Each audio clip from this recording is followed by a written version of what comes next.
मातीचा नाही मिळाली उसंत उजारावल्या हाताला उभी जिंदगी चालली शिंग्या बांधून पायाला उभी जिंदगी चालली शिंग्या बांधून पायाला कशी मागावी भाकर भूक लागल्या तळ्यानं माय पेटते आतून रोज जळते नव्यानं जळताना देहभर साऱ्या उदेडाच्या खुणा बांध बांधून डोळ्यांना माय उभी ताट पुन्हा बांध बांधून डोळ्यांना माय उभी ताट पुन्हा उरी भुकेचा हंबर दुःख नशिबी आंदोलन तुझा लढण्याचा वसा दारी सुखाचं नांदण स्वप्न डोळ्यात कोंडून सारे जगण्याशी युद्ध तुझ्या घामाच्या थेंबात मला दिसतो या बुद्ध तुझ्या घामाच्या थेंबात मला दिसतो या बुद्ध मला दिसतो या बुद्ध. अतिशय दमदार आवाजामध्ये या कवितेनं आजच्या मैफिलीची सुरुवात झालेली आहे. एकदा जोरदार टाळ्याने आपण माहोल बनवला तर कवी आधी बोलत जातील. त्यानंतर अशीच एक गेय कविता शिवाजी बंडगर आपल्याला परिचय आहेत. मी फार परिचय करून देणं खरं गरजेचं नाही. त्यांची एक लावणी आज ते घेऊन आलेली आहे. खरं तर वेगवेगळे आशय आणि बाद या मंचावरती सादर होत असताना शिवाजी बंडगर यांना विनंती करतो.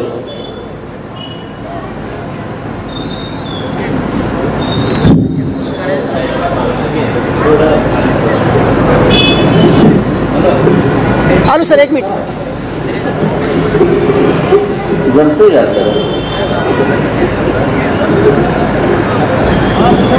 लावणीचं नाव आहे करार.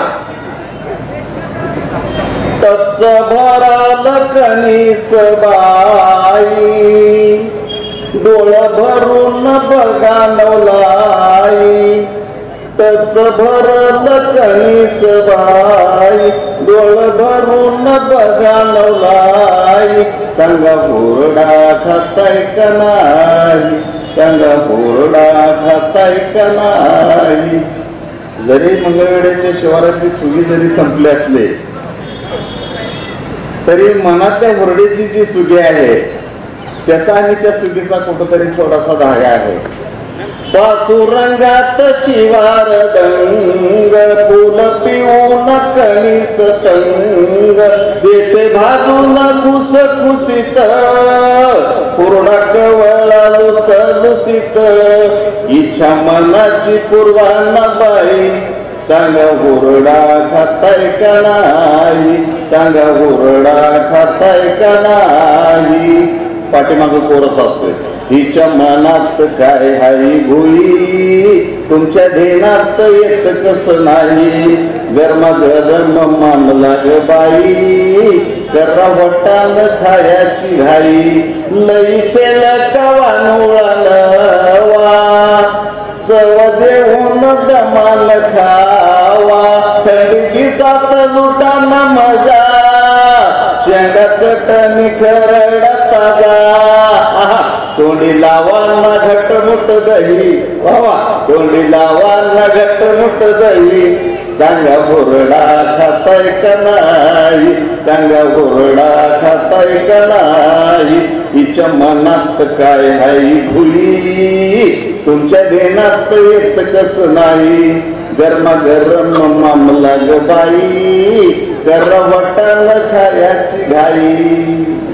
शेत असाच फुलू द्या आपलं तुमच्या संगीतच सप्पान गुपलं दोघ मिळून हुरडा खाऊ गाणं प्रीतीच खुशाल गाऊ करा दोघाचा करा तुम्ही सही करा दोघाचा करा तुम्ही सही सांगा हुरडा खाताय का नाही सांगा हुरडा खाताय हिच्या मनात काय हाय भुई तुमच्या देण्यात येत कस नाही तुमच्या हातात देते मी हात पाळणा हालू द्या वर्षाच्या आत आत्या बाईला घुगऱ्या चारू बरस बाळाचं जो मात करू आई होण्याची झाली मला घाई सांगा बोरडा घाताय का नाही सांगा बोरडा घाताय का नाही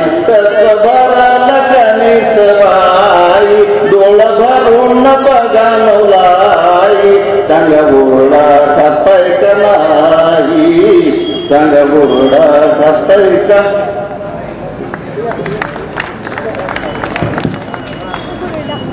कवी इतके हुशार असतात ध्यानात येतोय का नाही म्हणल्यावर माझ्या बाजूचे 4 कवी आले ध्यानात म्हणतायत पण आता काय आहे इतकं रान उठवलंय की उद्या काळ्या रानात आणखी 4 रसिक करून यायचे उगीच त्या हृदयाच्या आठवणीनं पण खूप छान असं सादरीकरण आणि आशयही तेवढा दमदार शिवाजी बनगर यांनी कारण ते कायम शिवारात असतात शिवारातलंच कवी आहे त्यामुळं सगळं अजून आता हे नुसतं हुरड्याकडे बघितले फुलं पाकळं अजून खूप काही आहेत तर ते पुढच्या कवितेत आपण पाहू यानंतर खालील जे शेख जे करमाळ्यावरून आलेले आहेत त्यांची एक वेगळी रचना या मैफिलीमध्ये मी सादर करण्यासाठी खलील भाई शेख यांना विनंती करतो पहिल्यांदाच आपल्या मंचामध्ये आलेले आहेत एकदा जोरदार टाळ्याने आपण त्यांचं स्वागत करू.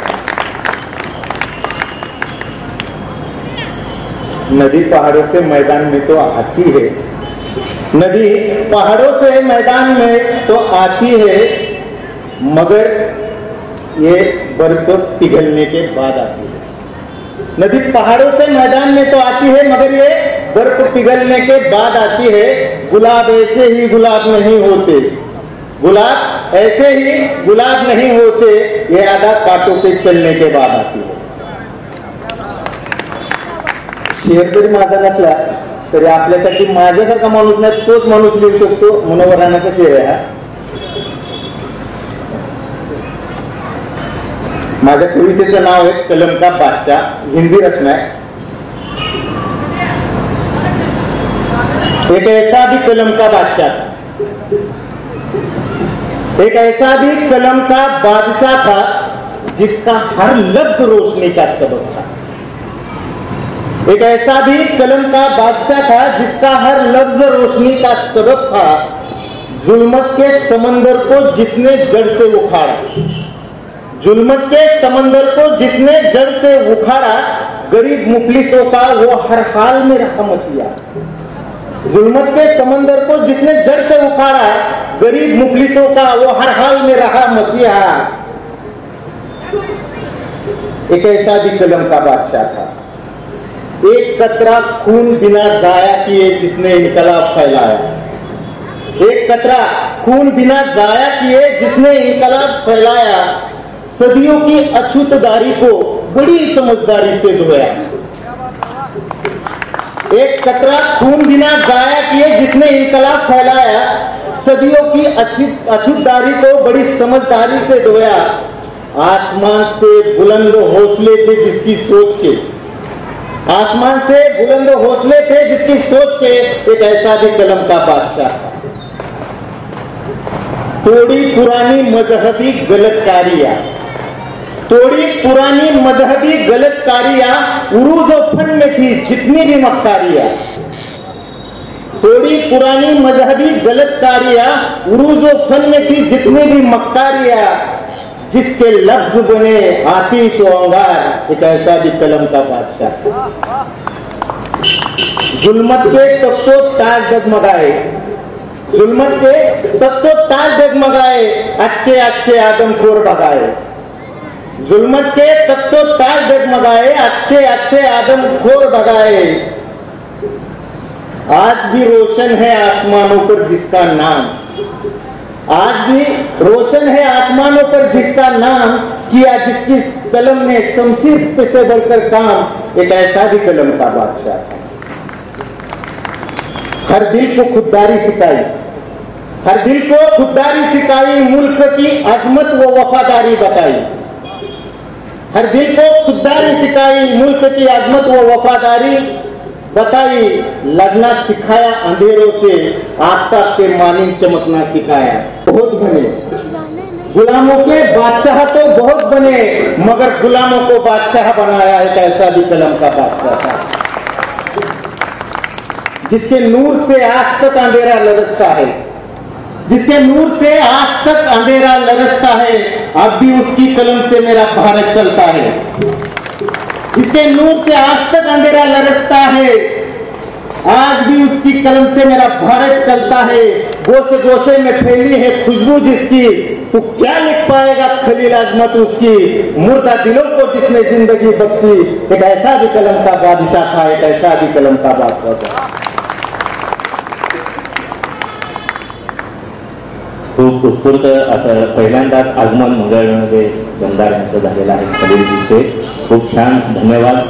आता बोर्डेची कविता ऐकली आणि मला आबासाहेब म्हणतात माझ्याकडे पण एक रानातली कविता आहे. म्हणजे आता हे एक एक अशी म्हणजे अंधार वाढेल तशी जाग यायची कवींची वेळ होत जाते.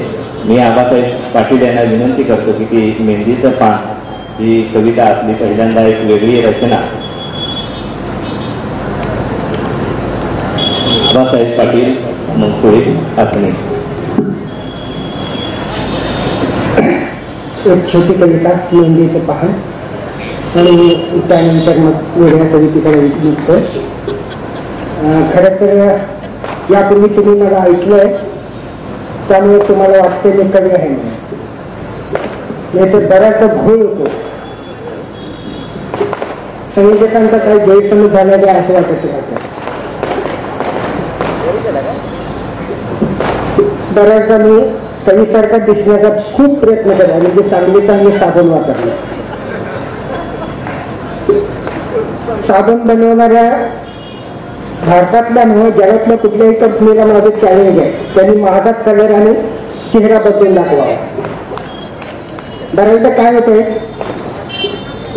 साबणाच्या वडीवर माझ्यामुळे अत्याचार होते. त्यामुळे मी शक्यतो साबणाची वडी वापरत नाही. मी ज्या साबणाच्या वड्या वापरल्या त्या साबणाच्या वड्यावर माझा छाप उठतो. त्यामुळे मी वापरलेली साबणाची वडी घरातली सुद्धा कोणी वापरत नाही. तर मी कविसारखं दिसत नाही पण कविता जगत असतं आणि ती जगलेली कविता रानातली. म्हणजे बऱ्याचदा काव्यशास्त्रात असं असतं की ज्याला टक्के पडले ज्याची गाडी पांढरी आहे त्यांनी प्रेम कविता लिहायची आहे, म्हणजे असं एक समज आहे. पण आपण त्यातले नाही.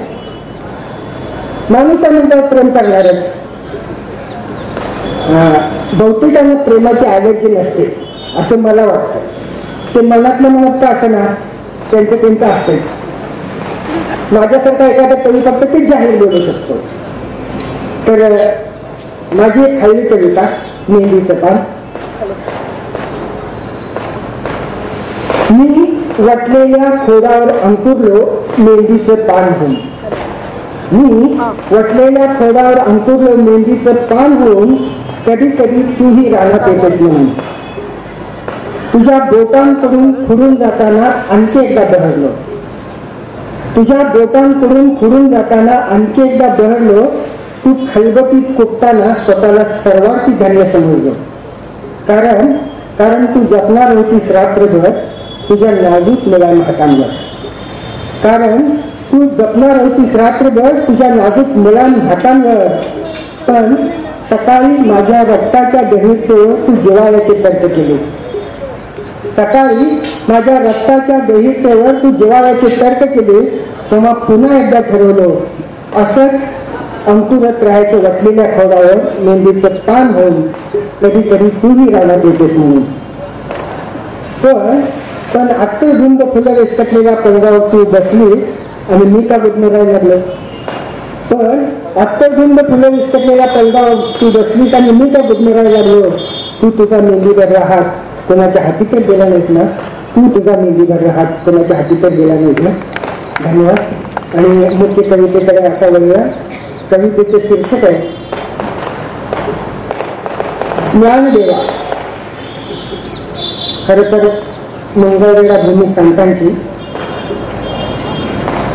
संतांचा आदर राखूनच ही कविता मी तुमच्या पुढे ठेवणार आहे. कवितेचं शीर्षक आहे ज्ञानदेवा. ज्ञानदेवा तुम्ही पण ग्रेटच की. ज्ञानदेवा तुम्ही पण ग्रेटच की. एके दिवशी भिंतच चालवली म्हणून दगडमातीची. ज्ञानदेवा तुम्ही पण ग्रेटच की. एके दिवशी भिंतच चालवली म्हणून दगडमातीची. पण ती ही चोगलशी. एवढा चमत्कारी नव्हता आमचा बाप. एवढा चमत्कारी नव्हता आमचा बाप. पण कसं काय केलं असतो. त्याने चालवलं 4 भिंतीचं अख्खं घर आणि ते बी हयात घर. त्याने चालवलं 4 भिंतीचं अख्खं घर आणि तेही हयात घर. ज्ञानदेवा अडाणी होता आमचा बाप. ज्ञानदेवा अडाणी होता आमचा बाप. माणूस असूनही त्याने वाचले नाही. तुम्ही रेड्याच्या तोंडून वदवून घेतलेले. ज्ञानदेवा अडाणी होता आमचा बाप. माणूस असूनही त्याने वाचले नाही. तुम्ही रेड्याच्या तोंडून वदवून घेतलेले. तरी लई करामती आमचा बाप. तरी लई करामती आमचा बाप. त्याने गाऊन घेतली उजाड उघड्या माळाकडून हिरवीगार गाणी. त्याने गाऊन घेतली उजाड उघड्या माळाकडून हिरवीगार गाणी आणि काटाळाची छाती फोडून मुक्या जीवाला पाजलं पाणी. काटाळाची छाती फोडून मुक्या जीवाला पाजलं पाणी. ज्ञानदेवा तुम्ही पाठीवर भाजले मांडे असं ऐकलंय. ज्ञानदेवा तुम्ही पाठीवर भाजले मांडे असं ऐकलंय. पण बापाला तळ हाताच्या घट्ट्यावर भाकरी फुगवताना प्रत्यक्ष डोळ्याने बघितले. पण बापाला प्रत्यक्ष डोळ्याने बघितलंय. तरी सुद्धा आमचा बाप बसणार नाही तुमच्या पंक्तीला. तरी सुद्धा आमचा बाप बसणार नाही तुमच्या पंक्तीला. ज्ञानियाचे राजे तुम्ही कुठे आणि आमचा बाप कुठे. ज्ञानियाचे राजे तुम्ही कुठे आणि आमचा बाप कुठे. तुम्ही लावलेली वेळ म्हण गेली गगनाच्या दिवर. ज्ञानदेवा तुम्ही लावलेली वेळ म्हण गेली गगनाच्या दिवर. असली आक्रीत करणी कधी जमलीच नाही बापाला. असली आक्रीत करणी कधी जमलीच नाही बापाला. पण त्याने जाता जाता डसवलेल्या झाडाखाली माणसं आधी येतात दिसायला. पण त्याने जाता जाता डसवलेल्या झाडाखाली माणसं आजही येतात दिसायला. ज्ञानदेवा बापाने दूर ठेवले नाही त्याच्या रक्तातच करत होते आपण. ज्ञानदेवा बापाने दूर ठेवले नाही त्याच्या रक्तातच करत होते अभंग. आणि अविरत कष्टाच्या मातीत झिरपत राहिल्या ओळ्या. नुसताच कमरेवर हात ठेवून उभा राहिला असता बाप बांधावर. नुसताच कमरेवर हात ठेवून बाप उभा राहिला असता बांधावर. तर नादावली नसती तिथं अखंड हरिनामाच्या गजरातल्या तल्लीन वारकऱ्यासारखी. तर नादावली नसती तिथं अखंड हरिनामाच्या गजरातल्या तल्लीन वारकऱ्यासारखी. ज्ञानदेवा आमच्या बापाची भूक लई वाढती. ज्ञानदेवा आमच्या बापाची भूक लई वाढती. त्याने मागितलं नाही जगासाठी कसाभर दान. त्याने मागितलं नाही जगासाठी कसाभर दान. लेकरांनी भाकरीला रोज घेडावं एवढंच त्याचे सपान.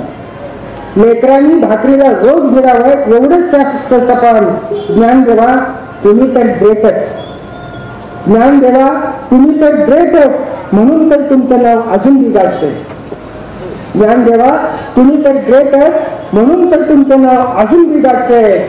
पण आमच्या बापाच्या घामेश्वरीचं पारायण आम्ही नाही करायचं तर मग कोण करायचं.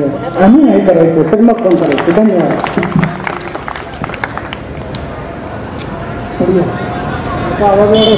माझा कधी हॅलो हॅलो आबांनी ज्ञानेश्वर तुमच्या सगळ्यांच्या हवाली केले. आणि मला पुण्याच्या काही मधात सहान यांची एक रुबाई आठवली की ज्ञानदेवाला का हे ज्ञात नाही कोणताच रेडा वेद गात नाही.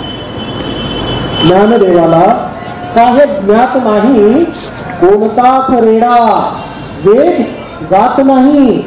जानवे घालू नका रे विठ्ठलाला त्या बिचाऱ्याला कोणती जात नाही. ही कविता ज्याची आठवण आबांनी करून दिली. याच्याच पुढचा धागा विदर्भातला किशोर मुघल नावाचा कवी जोडतो आणि तो असं म्हणतो पवार सर की जी वेदाच्या आधी होती तीच माणसे साधी होती. जी वेदाच्या आधी होती, तीच माणसे साधी होती, आणि नंतर नंतर जी जी आली ती तर केवळ यादी होती. आत्ता कवी संमेलन सुरू झाल्याचं म्हटलं ना. जय भीम. अरे जय भीम म्हटल्यानंतर आभाळाला तडा गेला पाहिजे आणि धरतीचं अंग असं शहारून आलं पाहिजे. जय भीम. क्या बात आहे. पुढचे धन्यवाद. ही क्रांतीची भूमी आहे. चोखोबांची समाधी इथं 2 मिनिटाच्या अंतरावरच आहे आणि बाबासाहेबांनी जो उजेड निर्माण केला त्याची छाप या सगळ्या लिहित्या कवींच्या कवितावरती आहे. कारण महाद्वाराच्या पायरीला ज्यांना उभं राहायचा अधिकार नव्हता तिथं संत नामदेव इथली चोखोबांची हाडं घेऊन तिथं समाधी महाद्वाराच्या पायरीला बांधतो. हा आपला क्रांतीचा इतिहास आहे. आणि मग नामदेव म्हणतो, एक शिंपी समाजातला माणूस एका या चोखोबांच्या विषयी म्हणतो की चोखा माझा जीव, चोखा माझा भाव, कुळ धर्म देव चोखा माझा. हा सगळा हा कवितेचा भाव विश्व जे इथं या मंगळवेढ्यामध्ये आणि पंढरपूरमध्ये आहे. हा माहोल गेली 2-3 दिवस झालं मोठा दाभोळकर असतील, निकाळजी सर असतील आणि काल शीतलताईने खूप उंच असं हे सगळं नेलं आणि त्याची एक कळसावर जाण्याची प्रक्रिया आबासाहेबांच्या या कवितेतून आणि एकूण कवितेतून पुढे जाते आहे. मी कविवर्य माधवजी पवार यांना विनंती करतो की आपली पुढची रचना आपण सादर करावी.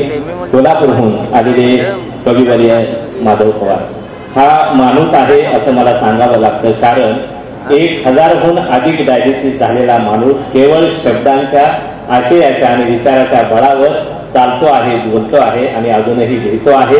एकदा जोरदार टाळ्यांनी कविवर्य माधव पवार यांचं स्वागत करायचं आहे. माधवजी पवार. बदनामीची ती माझ्या चर्चाच मात्र झाली, बदनामीची ती माझ्या चर्चाच मात्र झाली, खंत याचीच मजला ती व्हावी तसे न झाली. तर आजारात पण फार कौतुक चाललं माझ्या. तुम्ही म्हणाल एवढा आजार असताना धडपड द्यायची काय गरज होती. तर माझे वडील 5 नोव्हेंबर रंगभूमी त्या दिवशी वारले. एवढे पुण्य आहे माझी काय नाही आहे. तर कमीत कमी रसिकांसमोर मृत्यू यावा म्हणून माझी धडपड असते की आपण प्रत्येक कार्यक्रमाला हजर राहायला पाहिजे. संतांची पायरी, संतांचंच हे गाव असल्यामुळं असं कोणीतरी म्हटलंय की आई ही पुराव्याने सिद्ध होणारी गोष्ट असून बाप हा तर्काचा विषय आहे. त्या आईलाच माहीत असतं बाप कोणाचे. ते याच्याकडे बोर्ड दाखवले त्याला पप्पा डॅडी आबा अण्णा दादा म्हणतो आपण. तसंच त्या थोडीशी भर माझी संत ही पुराव्याने सिद्ध होणारी गोष्ट असून ईश्वर हा तर्काचा विषय आहे. त्या संतांनी आपल्याला देव दाखवलेला आहे. हे दत्त आहे, हे विठ्ठल आहे असं. तर मी नेहमी संतांना जास्त मानतो. तुका म्हणे सोपी केली पाय वाट भाऊ सादर कराय आले. मी ईश्वरालाच म्हणतो, तुझ्या स्वर्गाहुनी मला माझी झोपडीच वरी, तुझ्या स्वर्गाहुनी मला माझी झोपडीच बरी, तिच्या काळजात नांदे गाथा आणि ज्ञानेश्वरी, तिच्या काळजात नांदे गाथा आणि ज्ञानेश्वरी. तुझे ऐश्वर्याचे जिणे, तुझे ऐश्वर्याचे जिणे त्यात रंभेचे नर्तन, तुझे ऐश्वर्याचे जिणे त्यात रंभेचे नर्तन, माझ्या झोपडीत चाले तुकारामाची कीर्तन. किती दूर वर आहे तुझा तो स्वर्ग आकाशी, किती दूर वर आहे तुझा तो स्वर्ग आकाशी, माझा स्वर्ग मात्र आहे माझ्या आईच्या पायाशी. तुझे हिऱ्याचे दागिने माझी तुळशीची माळ, तुझे हिऱ्याचे दागिने माझी तुळशीची माळ, काळ चिपळ्यांची जुळे माझ्या आत्म्याची ही नाळ. सारे सोडून या कसे येऊ तुझ्या दरबारी, करू दे ना मला आता थोडी संतांची चाकरी.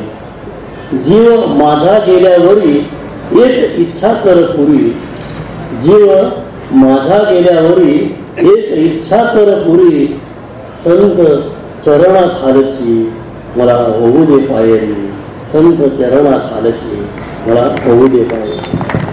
धन्यवाद माधवजी पवार. यानंतर पहिल्यांदा या मंचावर आलेल्या कोल्हापूरच्या प्रसिद्ध वक्त्या आहेत, निवेदक म्हणून त्यांचा आवाज सर्वदूर पोहोचलेला आहे. कवयित्री म्हणून आपण पहिल्यांदाच त्यांना निमंत्रित केलेल्या कवयित्री ज्योतिताई वाघमारे यांना विनंती करतो की आपली पहिली रचना या मैफलीमध्ये ठेवावी. ज्योतिताई वाघमारे.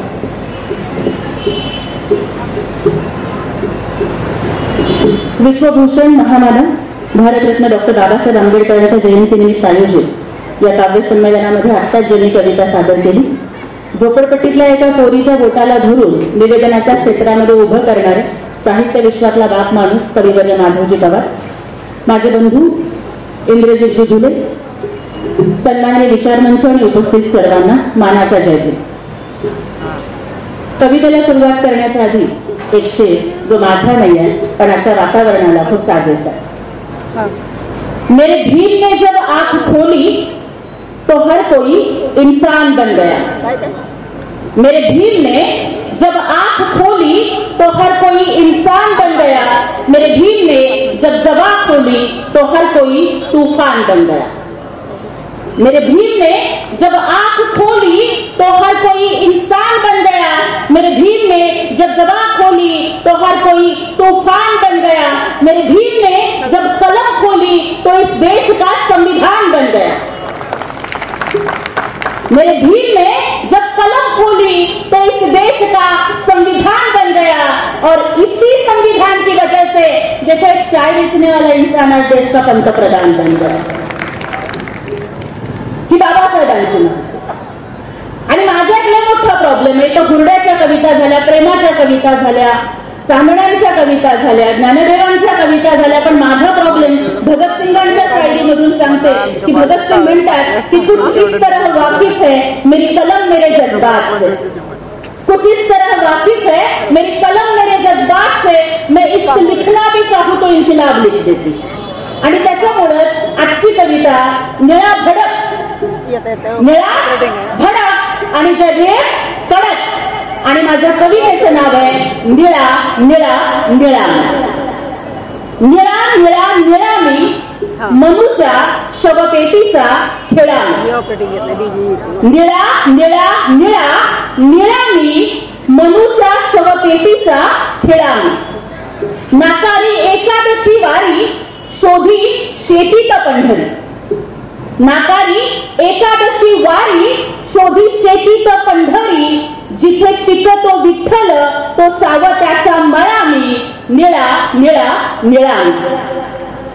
इंद्रायणीच्या पाण्यातून बुडुनिया वर येता.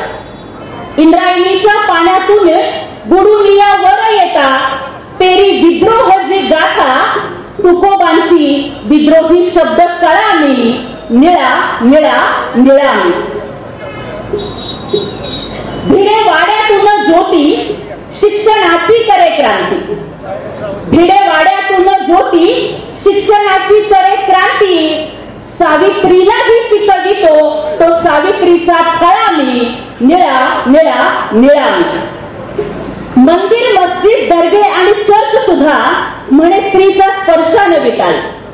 मंदिर मस्जिद दर्गे चर्च सुद्धा म्हणे स्त्रीच्या स्पर्शाने विटाळी.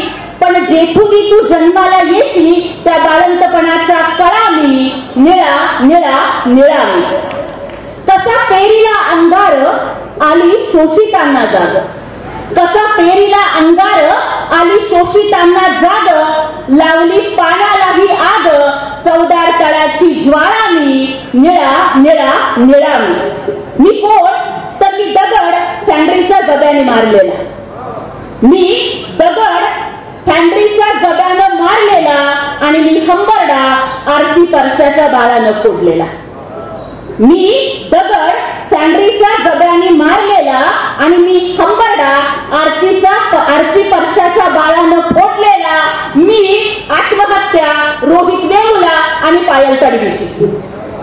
मी आत्महत्या रोहित वेमुला आणि पायल तडवीची. आणि मी लक्तरे टांगलेली खैरलांजीच्या अब्रूची. मी आत्महत्या रोहित वेमुला आणि पायल तडवीची. मीच लक्तरे टांगलेली खैरलांजीच्या अब्रूची. आणि शंभुकाचं शीर मी आणि एकलव्याचं बोट मी. शंभुकाचं शीर मी आणि एकलव्याचं खराटा आणि गळ्याचं गाडगं नाकारुनी घातलेला टाय आणि कोट मी,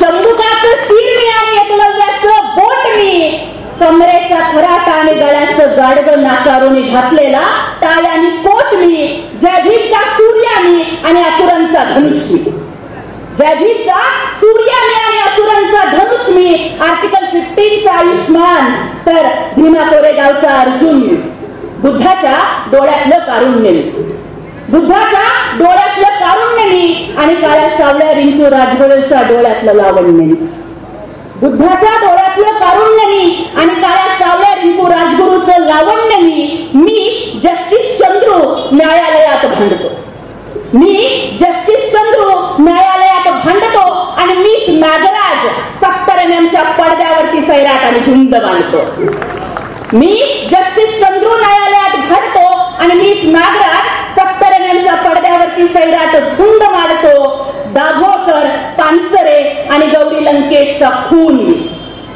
दाभोळकर पानसरे आणि गौरी लंकेशचा खून मी आणि वामन दादांच्या भीमगीताची बेधुंदाची धून मी, दाभोळकर पानसरे गौरी लंकेशचा खून मी, वामन दादांच्या भीमगीताची धून मी, अण्णा भाऊंच्या डफावरची थाप मी, अण्णा भाऊंच्या डफावरची थाप मी आणि संविधानाची कलमा ऐकून होणारा मनुवाद्यांचा थरकाप मी बहुजन प्रतिपालक शिवरायांचा मावळा, मी शाहूंच्या समतेचा लळा, मी बहुजन प्रतिपालक शिवरायांचा मावळा, मी शाहूंच्या समतेचा लळा, मी बसवेश्वरांची लिंगायत लीळा आणि मी जोहार नाकारणारा चोखा मेळा, मी संभाजी भगत आणि शीतल साठेचा गळा, मी संभाजी भगत आणि शीतल साठेचा गळा, आता गरज नाही वाट नखाची, भीमानं शिकवलंय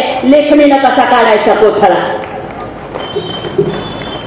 मी बहुजन हिताय आणि बहुजन सुखायचा कळवळा, मी बहुजन हिताय बहुजन सुखायचा कळवळा आणि भीमरायानं फुलवलेला ज्ञानाचा मळा मी, निळा निळा निळा मी, मनूच्या शवपेटीचा खेळा मी.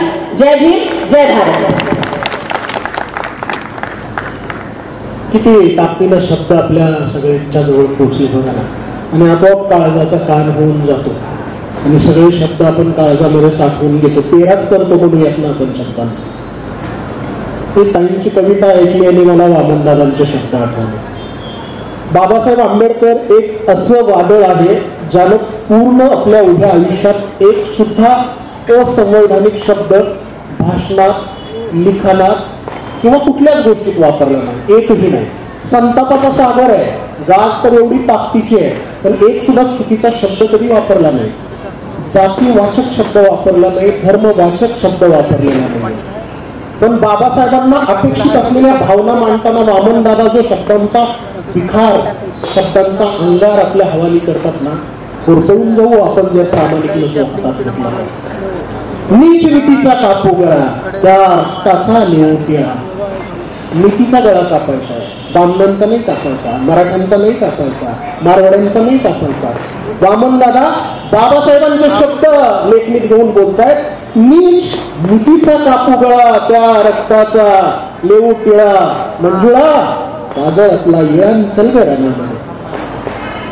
नीच नीतीचा कापू गळा त्या रक्ताचा लेऊ टिळा. मंजुळा बाजारातला येळान चल ग रणामध्ये. ढोल ढपाले पुरुष आपले बुगडीमध्ये लपले ग. नोरले शिरले हत्तीवाले साडी मागे छुटले ग. जोम तयांचा झाला शिळा कुठे दिसेना झेंडा निळा. मंजुळा बाजारातला येळा चल ग रणामध्ये जाण्यासाठी कधी सांगणार. धन्यवाद ज्योतिताई आणि रवींद्रजी केसकरजी. यानंतर शिवाजी सातपुते यांना मी निमंत्रित करतो, ज्यांचं एक विचारांचं गाणं आणि कविता सध्या युट्यूबवरती खूप वाचतंय आणि गाजतंय आणि मंगळवेढ्याचंही नाव सगळीकडे पोहोचतंय. असे कविवर्य शिवाजी सातपुते यांचं स्वागत. आपणच आपल्या गाववाल्याचं स्वागत करायलाच हवं असंही मला वाटतं. कविवर्य शिवाजी सातपुते. मगाशी ताई म्हणाले की चहावाला पंतप्रधान होऊ शकतो किंवा झाला, तर मलाही त्याबद्दल असं म्हणायचं आहे की सियासत के शरीफों ने कभी ये सोचा नहीं, सियासत के शरीफों ने कभी ये सोचा नहीं, चाय बेचने के बाद क्या क्या बेचा नहीं। सियासत के शरीफों ने कभी ये सोचा नहीं, चाय बेचने के बाद क्या क्या बेचा नहीं। सूरज को भी ले आए बाजार में, अच्छा लगा। सूरज को भी ले आए बाजार में, अच्छा लगा। चांद तारों को भी ले आए, अच्छा लगा। पूछता है भारत रोजी रोटी का सवाल, पूछता है भारत रोजी रोटी का सवाल।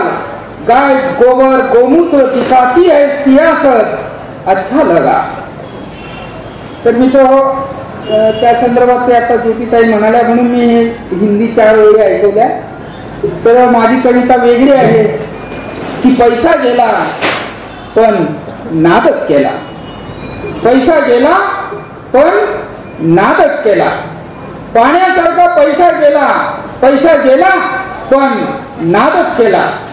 कसा केला नाद की 1 महिन्यात 1.5 लाखाची बुलेट 40,000 विकली, 1 महिन्याची बुलेट 40,000 विकली। बाई बाटलीसाठी, बाई बाटली मित्रांसाठी 4 गुंठे जमीन फुकली। कोर्ट कचेरी पोलीस खातं आपलंच, कोण रंगवणार फाईल? 1-2 एकर जाऊन जाऊन किती जाईल?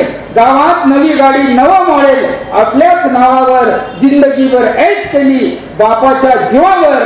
बंड्यामध्ये खंड्याच हौस मित्राची पुरवली, खचलो नाही की पिचलो नाही बापाची जिरवली। बाप कमाई धुळ्यावर, पैसा गेला पण नादच केला। गळ्यात गो पोटात अंगठ्या, गळ्यात गो पोटात अंगठ्या, आपलाच पोट आपल्या सोंगट्या। 2 टगे झुका झुलायला ताफा, वाळूचा पैठण सोन्याचा वापा। 2 टगे झुलायला ताफा, वाळूचा पैठण सोन्याचा वापा। वळीव नाहीतर पळीव देऊन टाक 10 तिथं 20, गाजराचा हलवण रताळ्याचा किस। भाऊसाहेब म्हणजे रावसाहेब, भाऊसाहेब म्हणजे रावसाहेब सारच शिक, लोण्याचं लोटकन कुजलेलं शिक। ए अटक मटक बाजूला सटक, ए अटक मटक बाजूला सटक। कॉलर टाईट बंडी फाईट, इथून तिथून आपलाच राडा। कोण भीतरी कुणाला गेला उलट वाडा। बावड्या म्हणजे बावड्या, वर आपल्याच वावड्या। खंबा काय आपलाच खंबा आपलाच केला, कोण कुणाचा गुरून कोण कुणाचा चेला। हल्ला फाट्यानं काढला काट्यानं, मावाली म्हणा नाहीतर साला। पैसा गेला पण नादच केला। कोण खातंय पैशाला, कोण खातंय पैशाला? कोट उधळलं वर्षाला, लावणी गालात हसली मांडीवर येऊन बसली। कोण खातंय पैशाला? कोट उधळलं वर्षाला, लावणी गालात हसली मांडीवर येऊन बसली। मग काय अंगत पंगत रंगत संगत झोपाळ्यावर झुलावी। हवा पाणी सारच होतं बिछाण्यावर गुलाबी। उसाची बिलं आणि डाळिंबीची पट्टी, उसाची बिलं डाळिंबीची पट्टी। द्राक्षाच्या बेदाण्यावर वाजत राहिली शिट्टी। बारी म्हणजे बारीच कोण कोणाच्या आरी, बारी म्हणजे बारीच कोण कोणाच्या आरी। ज्याच्या खिशात बंडल तोच इथं भारी, नोटा पिसून पिसून जरी तोल गेला। पैसा गेला पण नादच केला, पैसा गेला पण नादच केला। धन्यवाद शिवाजीराव। आपण असंही म्हणू शकतो की गावावरून आता हायवे गेला आणि मग पुढे म्हणावं तर वाटतं पैसा आला म्हणूनच नाद केला असंही होऊ शकतं। कारण जाण्यासाठी येणं महत्वाचं आहे। यानंतर कविवर्य DK शेख यांना मी निमंत्रित करतो, फार वेळ न लावता। DK जी शेख आपल्या मंगळवेढ्यामध्ये या मंचावरती खूपदा आलेले आहेत आणि त्यांची कविता ऐकवली आहे। आज नवी रचना काही आपण ऐकूया। DK शेख।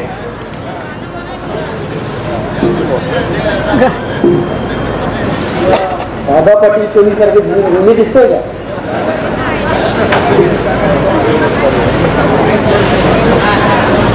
एक दखनी रचना आपल्या समोर ठेवतो। दखनीचे हिंदीचे 1-2 कवी दिसत आहे तिथं। मराठी कवी संमेलनासारखा मी दखनी कवी संमेलन किंवा गैरभाषी कवी संमेलन तिकडे जात असतो। अनेक कवी संमेलनातून कोणती जमती चालत असतात।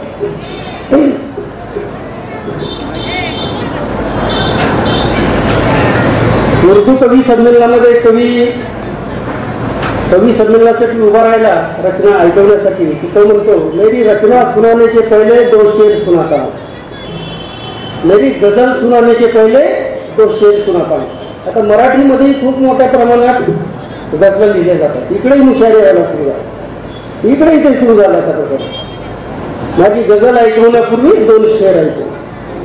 मी असंच एका कवी संमेलनामध्ये गेलो. मैं म्हणालो, मेरी रचना सुनाने के पहले तो कुत्ते सुनाता हूं. सूत्रसंचालक म्हणाला, अरे सब शेर सुनाते हैं, कुत्ते क्यों सुनाते हो? अरे मैं बोला, मैं खेड़े पाड़े का कवि हूँ. खेड़े पाड़े के कवि तो शेर नहीं बनाते, बहुत महंगे रहते शेर, कुत्ते ही करो. तो सुनिए, रचना सुनाने से पहले तो कुत्ते सुनाता हूं. घड़ी घड़ी खुजाता कैकू, अरे घड़ी घड़ी खुजाता कैकू, खुजाकर अपनी सुजाता कैकू. घड़ी घड़ी खुजाता कैकू, खुजाकर अपनी सुजाता कैकू. अरे एक कोने में चुप बैठ ना साले, गाजर की पुंगी बजाता कैकू, गाजर की पुंगी बजाता कैकू. घड़ी घड़ी रोता कैकू, अरे घड़ी घड़ी रोता कैकू, चद्दर ओढ़ के सोता कैकू.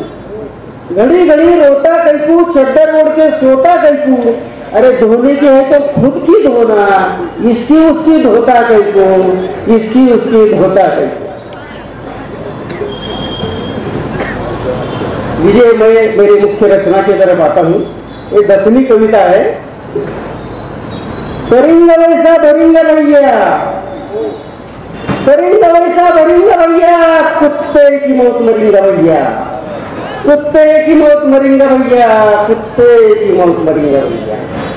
गरिबांके मुंड्या मोडू नको, गरिबांके मुंड्या मोडू नको, बीमारी में सड़ेंगे भैया, बीमारी में सड़ेंगे भैया, कुत्ते की मौत मरेंगे भैया, कुत्ते की मौत मरेंगे भैया, कुत्ते की मौत मरेंगे भैया.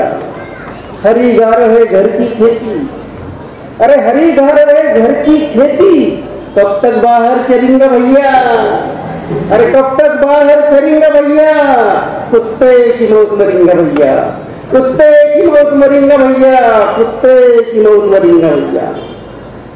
भूखे हम तो बिरयानी खा रहे, भूखे हम तो बिरयानी खा रहे, कब तक ऐसा चलेंगे भैया, अरे कब तक ऐसा चलेंगे भैया, कुत्ते की मौत मरेंगे भैया, कुत्ते की मौत मरेंगे भैया, कुत्ते की मौत मरेंगे भैया. झगड़े लगा के छू मंतर, झगड़े लगा के छू मंतर तू, घर हमारा कब तक जलेगा भैया, अरे घर हमारा कब तक जलेगा भैया, कुत्ते की मौत मरेंगे भैया, कुत्ते की मौत मरेंगे भैया, कुत्ते की मौत मरेंगे भैया.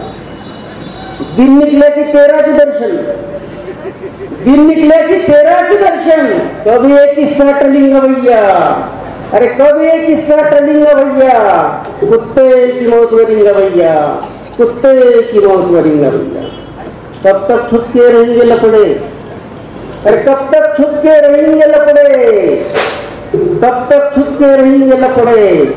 तू एक दिन सूली चढ़ेगा भैया, तू एक दिन सूली चढ़ेगा भैया, कुत्ते की मौत मरेंगे भैया, कुत्ते की मौत मरेंगे भैया, कुत्ते की मौत मरेंगे भैया.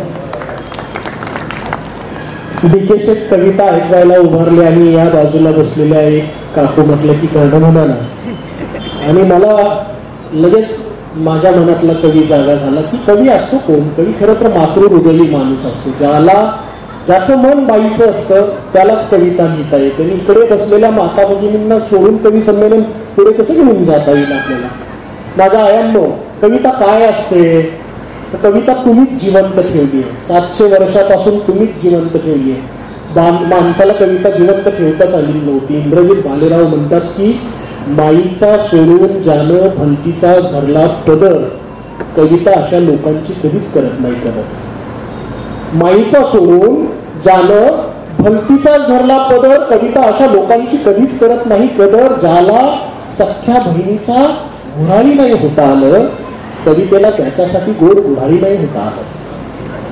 पोटची पोर नांदायला जाताना ज्याचा आसूही ढळत नाही, पोटची पोर नांदायला जाताना ज्याचा आसूही ढळत नाही, कविता अशांच्या तर मरणदारीही वळत नाही.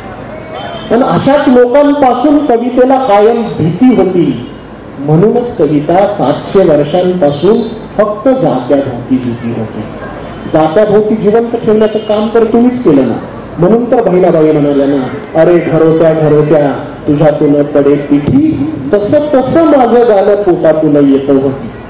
पोटातलं गाणं ओठावर आलेलं काळजाला जोडतं. किंवा हीच बहिणाबाई म्हणते की पाहून सनी दुनियेचे व्यवहार खोटे नाटे, तव्हा दोरी बाबळीच्या आल्या अंगावर काटे.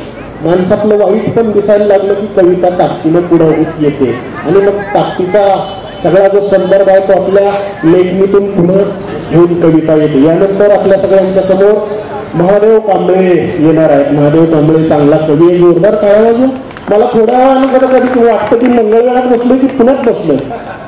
पुण्यात नाहीये मी, आपण सगळी मोठी माणसं आहेत. दामाजी पंतांचा वारसा आहे, चोखामेळांचा वारसा आहे. जे चांगला ऐकतो त्याला ताकदीनं दाद देतो. तिथे समोर एक श्रोते बसलेले आहेत, मध्य प्रदेशात आहेत, जोरदार प्रतिसाद देत आहेत. तुम्ही सगळ्यांनी सुद्धा त्यांच्याबरोबर जोरदार, एकदा जोरदार महादेव कांबळेंसाठी टाळा. माझी पण अडचण आहे बरं का, मी प्रचंड लाचखोर माणूस आहे. अधूनमधून जर असं काय टाळ्या बिळ्या नाही मिळाल्या तर आपलं सगळे इजून जातो. काय म्हणतात त्याला, चार्जिंग संपून जाते. ती चार्जिंग ठेवायची का नाही तुमच्या हातात आहे. कवितेचं नाव आहे परिवर्तनाच्या वावड्या.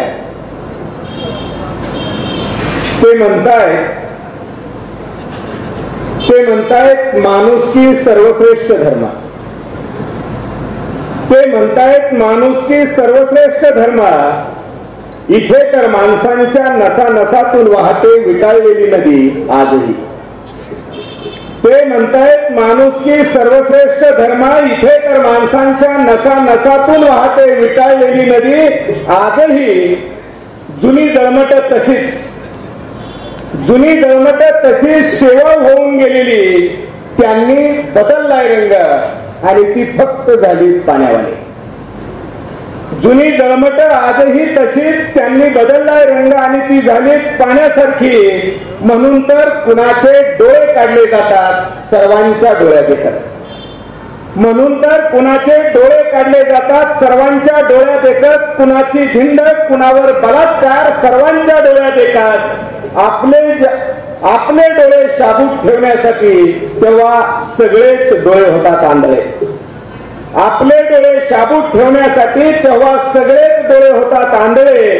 प्रत्येकाच्या ओठावर आता पूर्वीसारखं राहिलं नाही. प्रत्येकाच्या ओठावर आता पूर्वीसारखं राहिलं नाही. काय बदललंय? माणसांची परिस्थिती, माणसांचे राहणीमान खरं आहे, पण माणूस कुठे बदलला? खरं आहे पण माणूस कुठे बदललाय?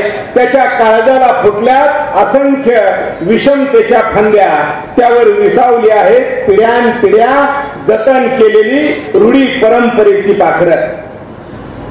फांद्यांना काटे आले अधिक पानांपेक्षा. फांद्यांना काटेच आलेत अधिक पानांपेक्षा. ते टोचतायत त्यांच्यापेक्षा कुणी निराळं दिसेल त्याला. ते पोचतायत त्यांच्यापेक्षा कुणी निराळं दिसेल त्याला. माणसांच्या घरापुढची झाडे साऱ्यांनाच बोलवतायत या म्हणून. माणसांच्या घरापुढची झाडे साऱ्यांनाच बोलवतायत या म्हणून. माणसांच्या मनातली झाडे मात्र शोधतायत त्यांच्याच तोलामोलाचे पक्षी. माणसांच्या घरापुढची झाडे बोलावतायत साऱ्यांनाच या म्हणून, पण माणसांच्या मनातली झाडे मात्र बोलावतायत त्यांच्याच तोलामोलाचे पक्षी. म्हणून तर एक लेखक मारला, एक विचारवंत मारला, एक समाज सुधारक मारला, असंख्य मरतायत रोज. म्हणून तर एक लेखक मारला, एक विचारवंत मारला, एक समाज सुधारक मारला, असंख्य मरतायत रोज.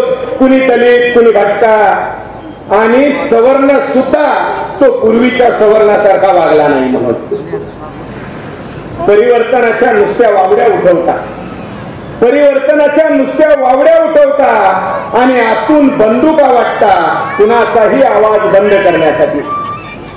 त्यांची अहिंसा टिकतच नाही कुणाच्या तरी मस्तकात कुणाच्या तरी छाताडात गोळ्या झाडल्याशिवाय.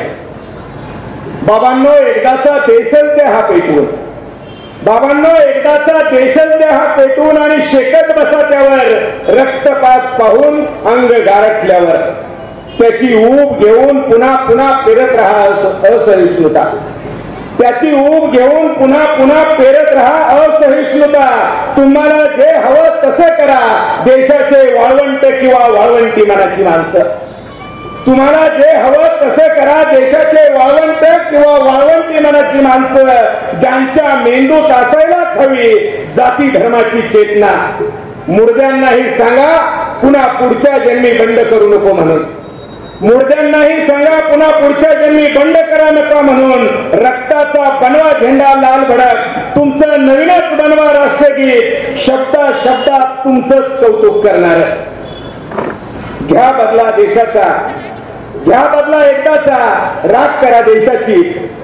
घ्या बदला एकदाचा, राख करा देशाची. जिवंत ठेवू नका एकही जीव तुम्हाला जाचणारा. जिवंत ठेवू नका एकही जीव तुम्हाला जाचणारा. पण लक्षात ठेवा त्या राखेत मात्र पुन्हा नका घालू हात. पण लक्षात ठेवा त्या राखेत मात्र पुन्हा नका घालू हात. त्यातून उठतील असंख्य लेखक, समाज सुधारक, विचारवंत आणि देशभक्त सुद्धा. त्यातून उठतील अनेक लेखक, समाज सुधारक, विचारवंत, देशभक्त. तेव्हा तुम्हाला पळायला सुद्धा रान पुरणार नाही. तेव्हा तुम्हाला पळायला सुद्धा रान पुरणार नाही. कारण राख माणसांची होते, विचारांची कधीच होत नाही. विचारांची कधीच होत नाही. धन्यवाद. खूप छान जाता जाता संदेश. माणसं कितीही मारली तरी विचार मरत नाही, कारण तो एका मेंदूपासून दुसऱ्या मेंदूपर्यंत पुढं पुढं पिढ्यातून सरकत जातो. म्हणूनच हा उजेड आपण आपल्या अंतःकरणामधून पुढे घेऊन जात आहोत. धन्यवाद महादेवजी कांबळी. मी आवर्जून 2 कवी इथं मागं ठेवलेले आहेत की त्यांच्या रचना आपण यापूर्वी ऐकलेल्या आहेत. पण तालीभाई सोलापुरी ज्यांना मंगळवेडेकरांनी आवर्जून पुन्हा पुन्हा बोलवलं, मी त्यांना निमंत्रित करतो आपली रचना सादर करायला. तालीभाई सोलापुरी यांचं जोरदार स्वागत आपण करावं.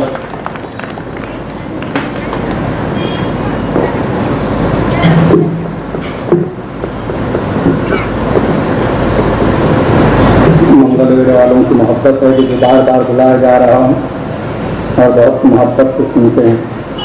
मैं दिल से शुक्रिया अदा करता हूँ. और मेरा वो एक शेर जो उर्दू और मराठी मिक्स था, उसमें मैंने कुछ बात कही थी जो आज इस मंच पर बार बार सुनने को मिल रहा है कि मिलून मिसळून राहू दोघं, प्यार की खुशबू आएगी. मिळून मिसळून राहू दोघं, प्यार की खुशबू आएगी.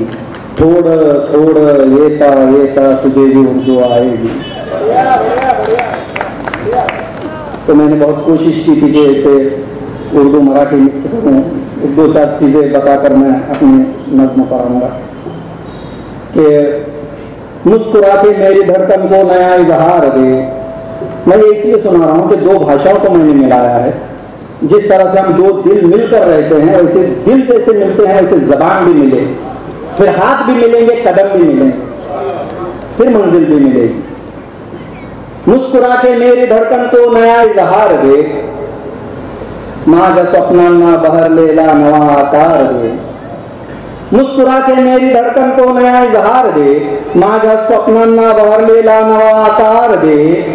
जिंदगी ये जब कभी आ जाए मुश्किल मोड़ पर, मी जिथे थांबेन तेथे तू मला आधार दे. मुस्कुरा के मेरी धड़कन को नया इजहार दे. फिर इस तरह से मैंने एक नज़्म भी मिलाया था कि दोनों ही में शर्त लगी है कौन है सच्चा दीवाना. दोनों ही में शर्त लगी है कौन है सच्चा दीवाना. एक तरफ है पागल भंवरा, एक तरफ है परवाना. एक नजाकत पे मरता है, एक तपिश में जलता है. एक लुटाए दिल अपना और एक बेजान का नजराना. दोनों ही में शर्त लगी है कौन है सच्चा दीवाना. मुझको जगाकर पूछ रही है मेरे शब की तन्हाई, यानी रात्रीचा एकांतवास. मुझको जगाकर पूछ रही है मेरे शब की तन्हाई, आज का सारे चिड़ला होता काही कारण नस्ताना। लाख छुपाना चाहा मैंने जज्बातों के सागर को, लाख छुपाना चाहा मैंने जज्बातों के सागर को, गालावरती हड़ूच पड़ले दो नशरो हस्ताना। दोनों ही में शर्त लगी है कौन है सच्चा दीवाना। मेरे बालों पर को टूटे एक जमाना हो गया, परों को कटना बालों पर परों के लिए इस्तेमाल करते हैं कि मेरे बालों पर को टूटे एक जमाना हो गया, कुठून जाने पंख मिळाले विश्वासाचे उड़ताना। दोनों ही में शर्त लगी है कौन है सच्चा दीवाना कि मेरे मौला तेरी रहमत मेरे साथ ही रहती है, मेरे मौला तेरी रहमत मेरे साथ ही रहती है, मंदिराला कशाला जाऊ घरात आई असताना। दोनों ही में शर्त लगी है कौन है सच्चा दीवाना। ख्वाहिश है कि देश की मिट्टी फक्र करे मर जाऊं तो, ख्वाहिश है कि देश की मिट्टी फक्र करे मर जाऊं तो, देवा ऐसे मरण मिळावे देशासाठी लढताना। दोनों ही में शर्त लगी है कौन है सच्चा दीवाना। अभी जिसके लिए प्रोग्राम रखा गया है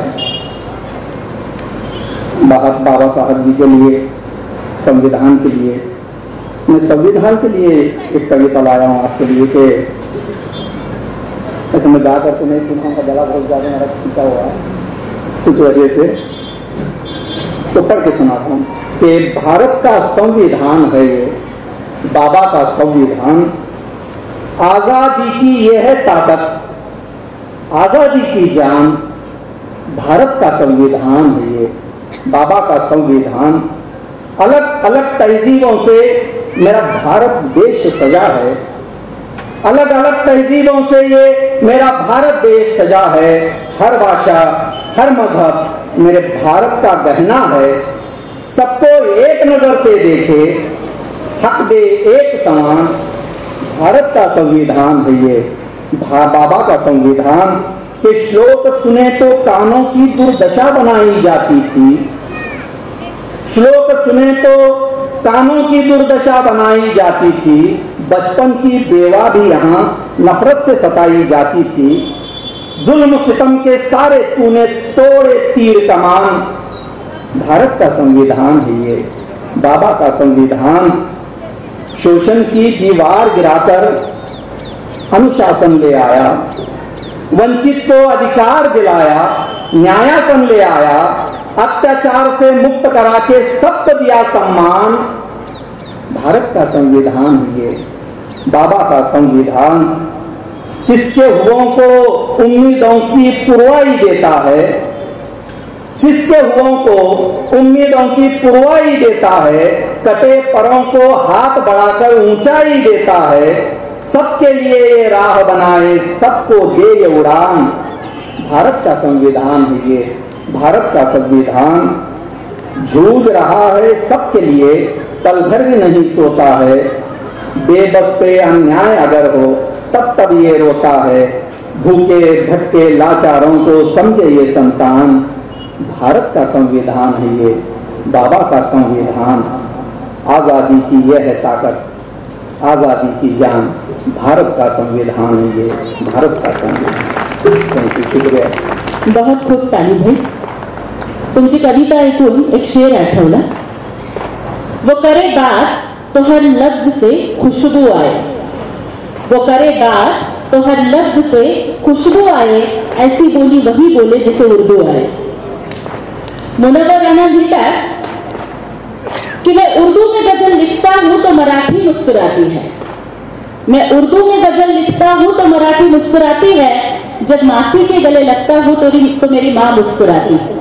आणि हा बंधुभाव आता कुठेतरी थोडासा संकटात येतोय, म्हणून देशाचं सध्याचं वातावरण पाहून सोशल मीडियावरती व्हायरल झालेली एक कविता, एक गझल या ठिकाणी मला आठवतीये कि नफरतों का असर देखो अब जानवरों का बंटवारा हो गया, नफरतों का असर देखो अब जानवरों का बंटवारा हो गया, कि न जाने कब से गाय हिंदू हो गई और बकरा मुसलमान हो गया। नफरतों का असर देखो, अब जानवरों का बंटवारा हो गया, न जाने कब से गाय हिंदू हो गई और बकरा मुसलमान हो गया। ये पेड़, ये पत्ते, ये पौधे भी परेशान हो जाते, ये पेड़, ये पत्ते, ये पौधे भी परेशान हो जाते अगर परिंदे भी हिंदू और मुसलमान हो जाते।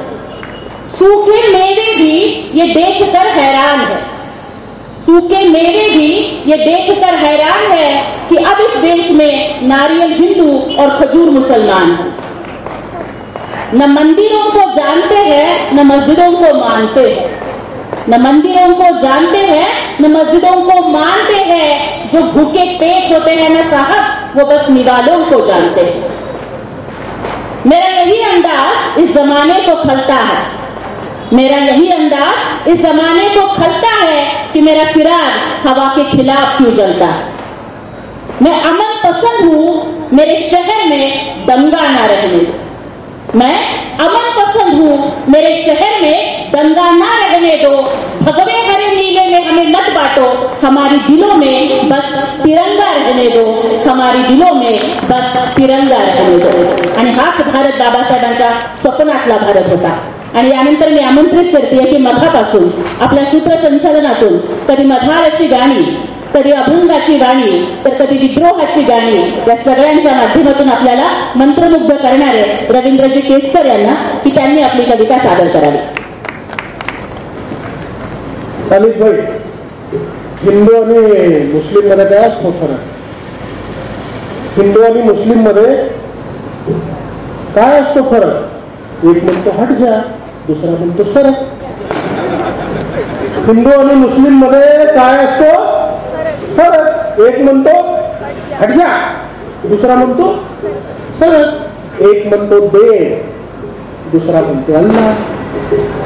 एक म्हणतो दे, दुसरा म्हणतो अल्लाह. एक घालतो गोंड, दुसरा करतो कल्ला. यांच्यामध्ये फरक म्हणजे देश होईल नरक. हिंदू आणि मुस्लिम मध्ये काय असतो फरक? काली बहीण तुम्हाला जी हिंदी आणि मराठी ऐकवली ना, मला त्याला परफेक्ट शब्द आठवला, कॉकटेल. कॉकटेल मागे करायला काही जणांना अर्थ कळला असेल, पण दोन भाषा भगिनी एकत्रित आल्यानंतर सुद्धा आपल्याला अर्थाचा अजिबात त्रास न होता संवाद पूर्ण होऊ शकतो ना. काय सनम आंखों को मेरी खूबसूरत साज दे, येऊनी स्वप्नात माझ्या एकदा आवाज दे. किती ताकदीनं. किंवा दीपक आंगेवार नावाचा नांदेडचा तरुण पोरगा आहे, तो म्हणतो की फुल ही उधळेल कोणी चालण्या सुरुवात कर, है अंधेरी रात फिर भी रोशनी की बात कर, जाळण्या तू दीप येथे काळजाची वाट कर. किती साधं साधं लिहिता येऊ शकतं ना. ज्योतिताई, मला सीता गाठते, रामायणातली सीता, आणि मी तिला काही प्रश्न विचारले. आपण सुद्धा विचारायला काय अडचण आहे? जिथं जिथं उभा राहून तिथं प्रश्न विचारता आला पाहिजे. आणि ही प्रश्न विचारण्याची ताकद स्वतःला विचार करण्याच्या प्रक्रियेपासून सुरू होते. आणि स्वतःला विचार करता येणं म्हणजे शिक्षित होणं. आणि ती शिक्षणाची गंगा, उजेडाची गंगा, उजेडाचा सडा आपल्या अंगणात शिंपडण्याचं काम डॉक्टर बाबासाहेब आंबेडकर सारख्या सूर्यानं केलं. तो सडा अंगणात असताना प्रश्न का नाही उपस्थित करायचा? काल मला सीता भेटली, मी तिला म्हणालो तू अग्निपरीक्षा देऊन खूप मोठी चूक केलीस.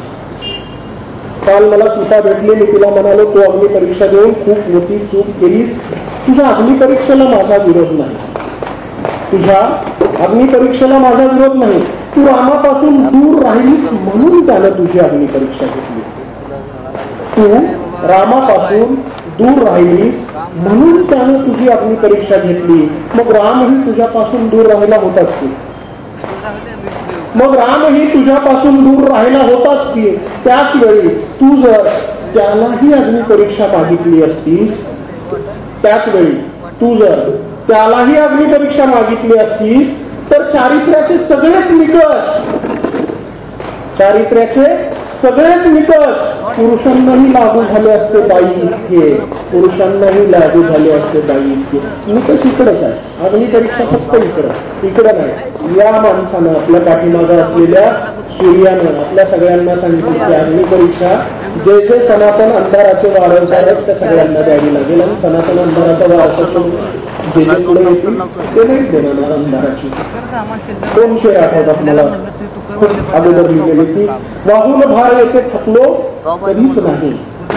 वाहून भार येथे थकलो कधीच नाही. थकलो कधीच नाही. ती वाट भीमराया चुकलो वाहून भार येथे थकलो कधीच नाही. ही वाट भीमराया चुकलो कधीच नाही. रक्तात आज वाहे समता तुझीच भीमा. रक्तात आज वाहे समता तुझीच भीमा. जे तू दिलेस त्याला मुकलो कधीच नाही. जे तू दिलेस त्याला मुकलो कधीच नाही. वस्तीत माणसांच्या पाहून वेदनाया. वस्तीत माणसांच्या पाहून वेदनाया.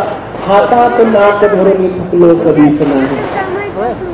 आणि माणसाला जो कधी मानित नाही, माणसाला जो कधी मानित नाही, दगडा पुढे अशानी झुकलो.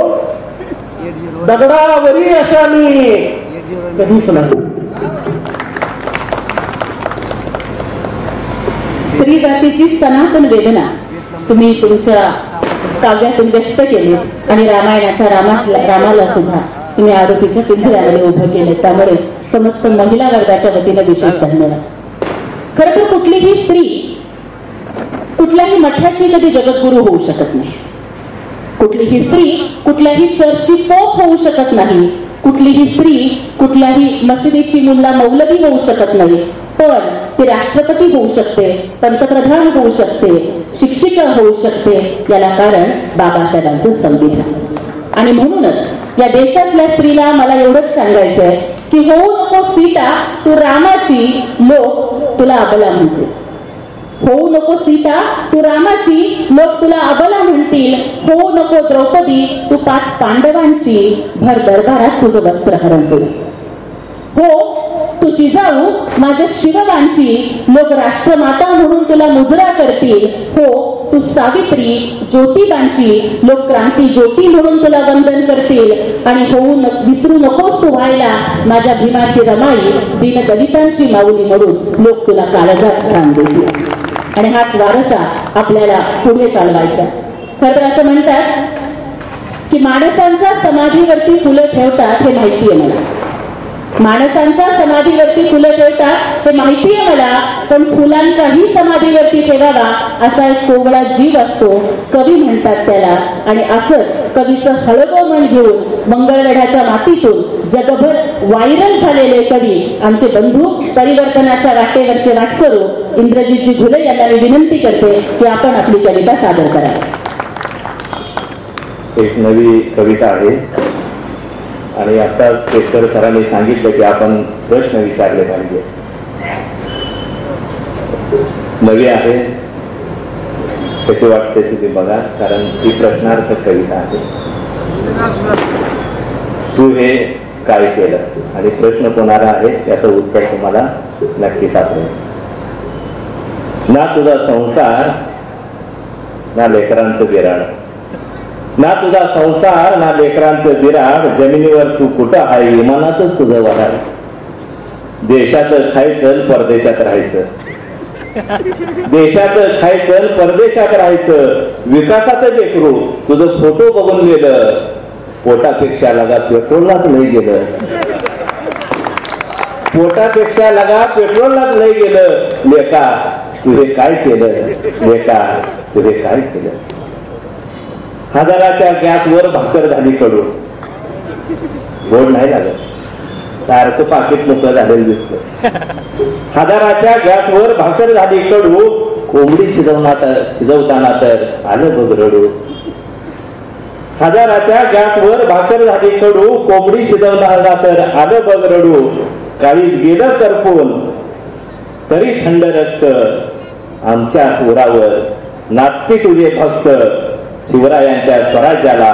ते कसलं दिवस आलं, पोटापेक्षा लगा पेट्रोललाच लय गेलं. लेका तुझे काय केलं, लेका तुझे काय केलं.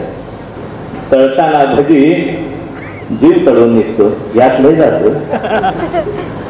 तळताना भजी जीव तळून निघतो, तेलाच्या डब्याला डोळं भरून बघतो. तळणारांचा तळतळाट, जळणारांचा जळफळाट. तळणारांचा तळतळाट, जळणारांचा जळफळाट. खोटं बोलून तू पचवतो आणि नोटांच्या जीवावरच अख्खा देश नाचवतो. बाबासाहेबांच्या घटनेवर हे जुलमी कलम आलं. पोटापेक्षा लगा पेट्रोललाच लय गेलं.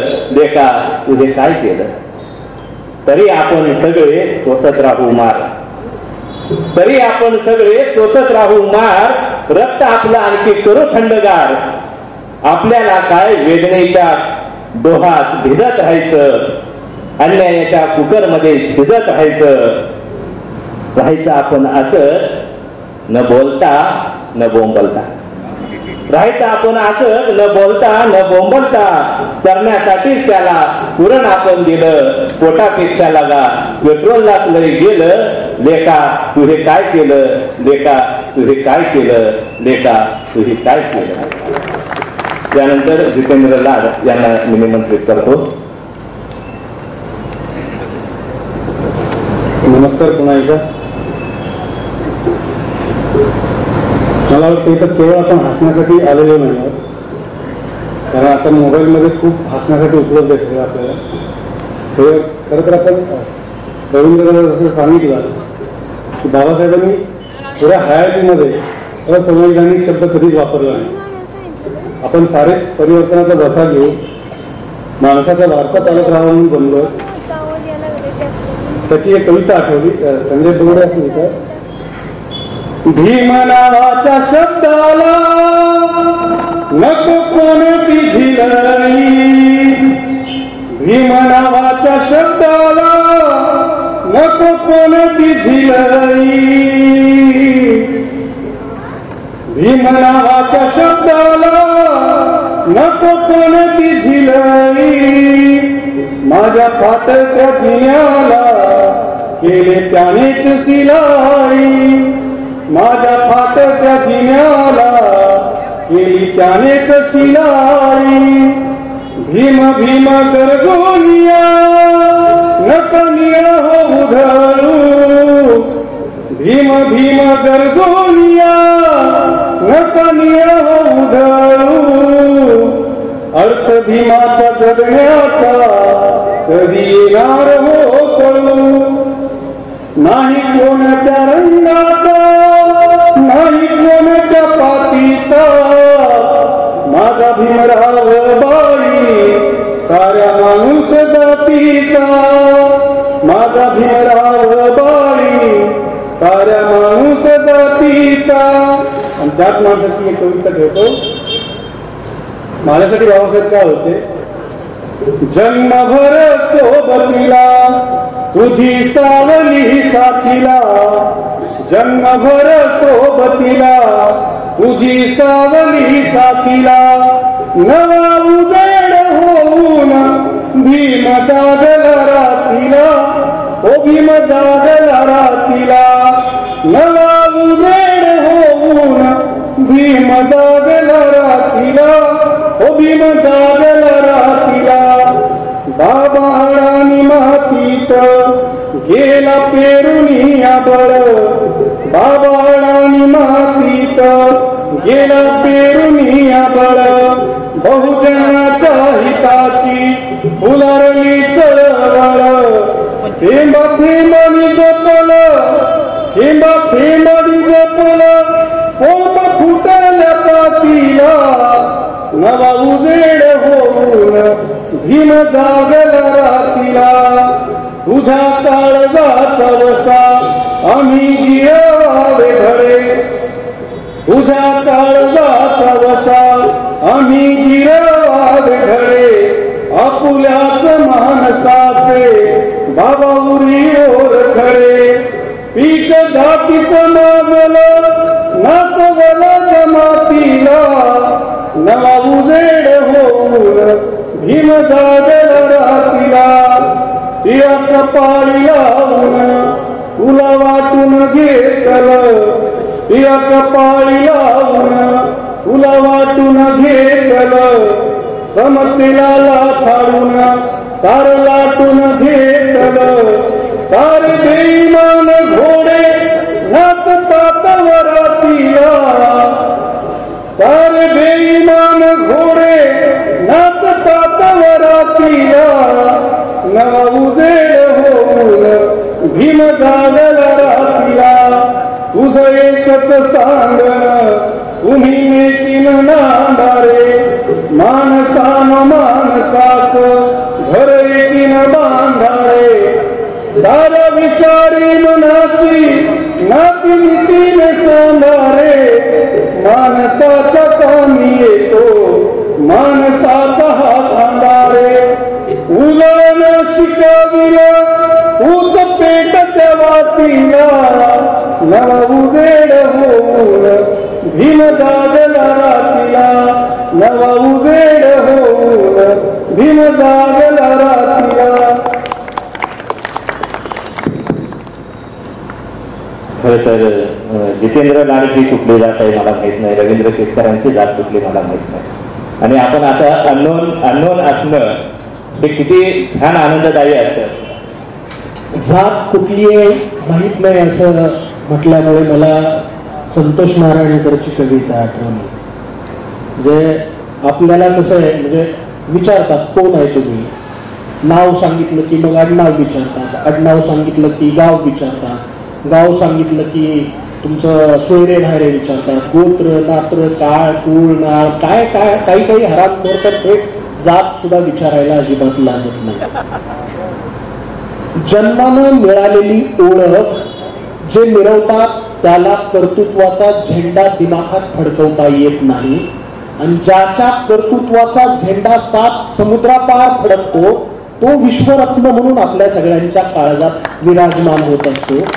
जन्मानं मिळालेली म्हणजेच अपघातानं मिळालेली ओळख ज्याला नाकारता येतं ती सगळी बाबासाहेबांची लेकरं असतात, आणि जन्मानं मिळालेल्या ओळखीचा अभिमान जे बाळगतात त्यांना बाबासाहेबांच्या नावानं जय भीम म्हणण्याचा अजिबात अधिकार नसतो. संतोषला विचारलं तुझी जात कुठली, त्यानं जे उत्तर दिलं मला जगातली जातीची सगळ्यात मोठी व्याख्या म्हणून ही कविता ठेवावी वाटते की अशीच एकदा त्यांनी माझी विचारली होती जात, मी म्हणालो काय सांगू 2 पाय 2 हात. अशीच एकदा त्यांनी माझी विचारली होती जात, मी म्हणालो काय सांगू 2 पाय 2 हात. ते म्हणाले 2 पाय 2 हात तर माकडांनाही असतात. ते म्हणाले 2 पाय 2 हात तर माकडांनाही असतात. मी म्हणालो तसे आकार तर लाकडांनाही असतात.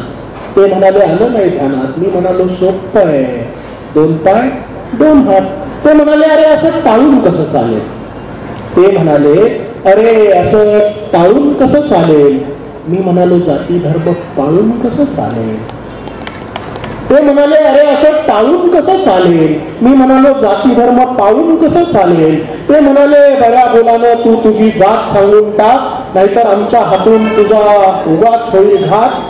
खरं खरं सांग बिर्याणी खातोस की खातोस वरण भात. मी म्हणालो सोपं आहे 2 पाय 2 हात. मी म्हणालो तुम्ही जातीचं खाता, मी मातीचं खातो. मी म्हणालो तुम्ही जातीचं खाता, मी मातीचं खातो. तुम्ही जातीचं ओरडता, मी मातीचं गातो. मी म्हणालो तुम्ही जातीचं खाता, मी मातीचं खातो. तुम्ही जातीचं ओरडता, मी मातीचं गातो. खरं तर माती म्हणजे माईसारखी असते. खरं तर माती म्हणजे माईसारखी असते. जात मात्र कोठीवरल्या बाईसारखी असते. जात सुद्धा बदलत असते रोज नवी रात. अशीच एकदा त्यांनी माझी विचारली होती जात. मी म्हणालो काय सांगू 2 पाय. तुमची आणि माझी एकच जात 2 पाय. नंतर ते थोडेसे हसले आणि जरा जवळ येऊन बसले, आणि नंतर मात्र मला ते माझ्या मातीचेच दिसले. आता मात्र कधीच ते माझी विचारत नाहीत जात, कारण त्यांनाही आहेत 2 पाय. तुमची आणि माझी एकच जात 2 पाय. त्यामुळे इथं कोण कुठला आहे असा विचार करणारा जर कोणी असेल तर तो जो अंधाराचा अनैतिक वारसदार असेल, त्याला ती अपघातानं मिळालेली ओळख मिळवायची असेल, अपघातानं मिळालेली ओळख तेच मिळवतात ज्याला कर्तृत्वाचा उजेड सिद्ध करता येत नाही. हा प्रश्न या मंचावर उपस्थित राहायचा कारण जितेंद्रनं जे भीम गीत लिहिलंय, भीम ज्याला कळतो त्याच्या आतून गाणं आपोआप फुलत जातं. कारण त्यांनी एक ओळ लिहिली की तिळा कपाळी लागून भीम वाटून घेतला. आणि हे जे वाटून घेतल्याविषयी कवीला सांगायचं आहे. म्हणजे नुसतं भीम कळला नाही, तो कसा आपण कळून घ्यायचा हेही सुचवलं. तिळा कपाळी लावून भीम वाटून घेतला. त्याच्यापेक्षा मला असं वाटतं की तो वाचून घेतलेला बरं. कारण वाचून घेतलेला भीम अधिक कळत जातो आणि आपण सगळ्यांच्या अंतरात पोहोचत जातो. यासाठीच खरं तर हे विचारांचा सगळा उत्सव इथे उभा आहे. यानंतर माधवजी पवार यांना मी विनंती करतो की आपली एक छोटी रचना, आता आपण स्पीडमध्ये हे कवी संमेलन पुढे नेत आहोत. मी माधवजी पवार यांना विनंती करतो की आपली रचना सादर करावी.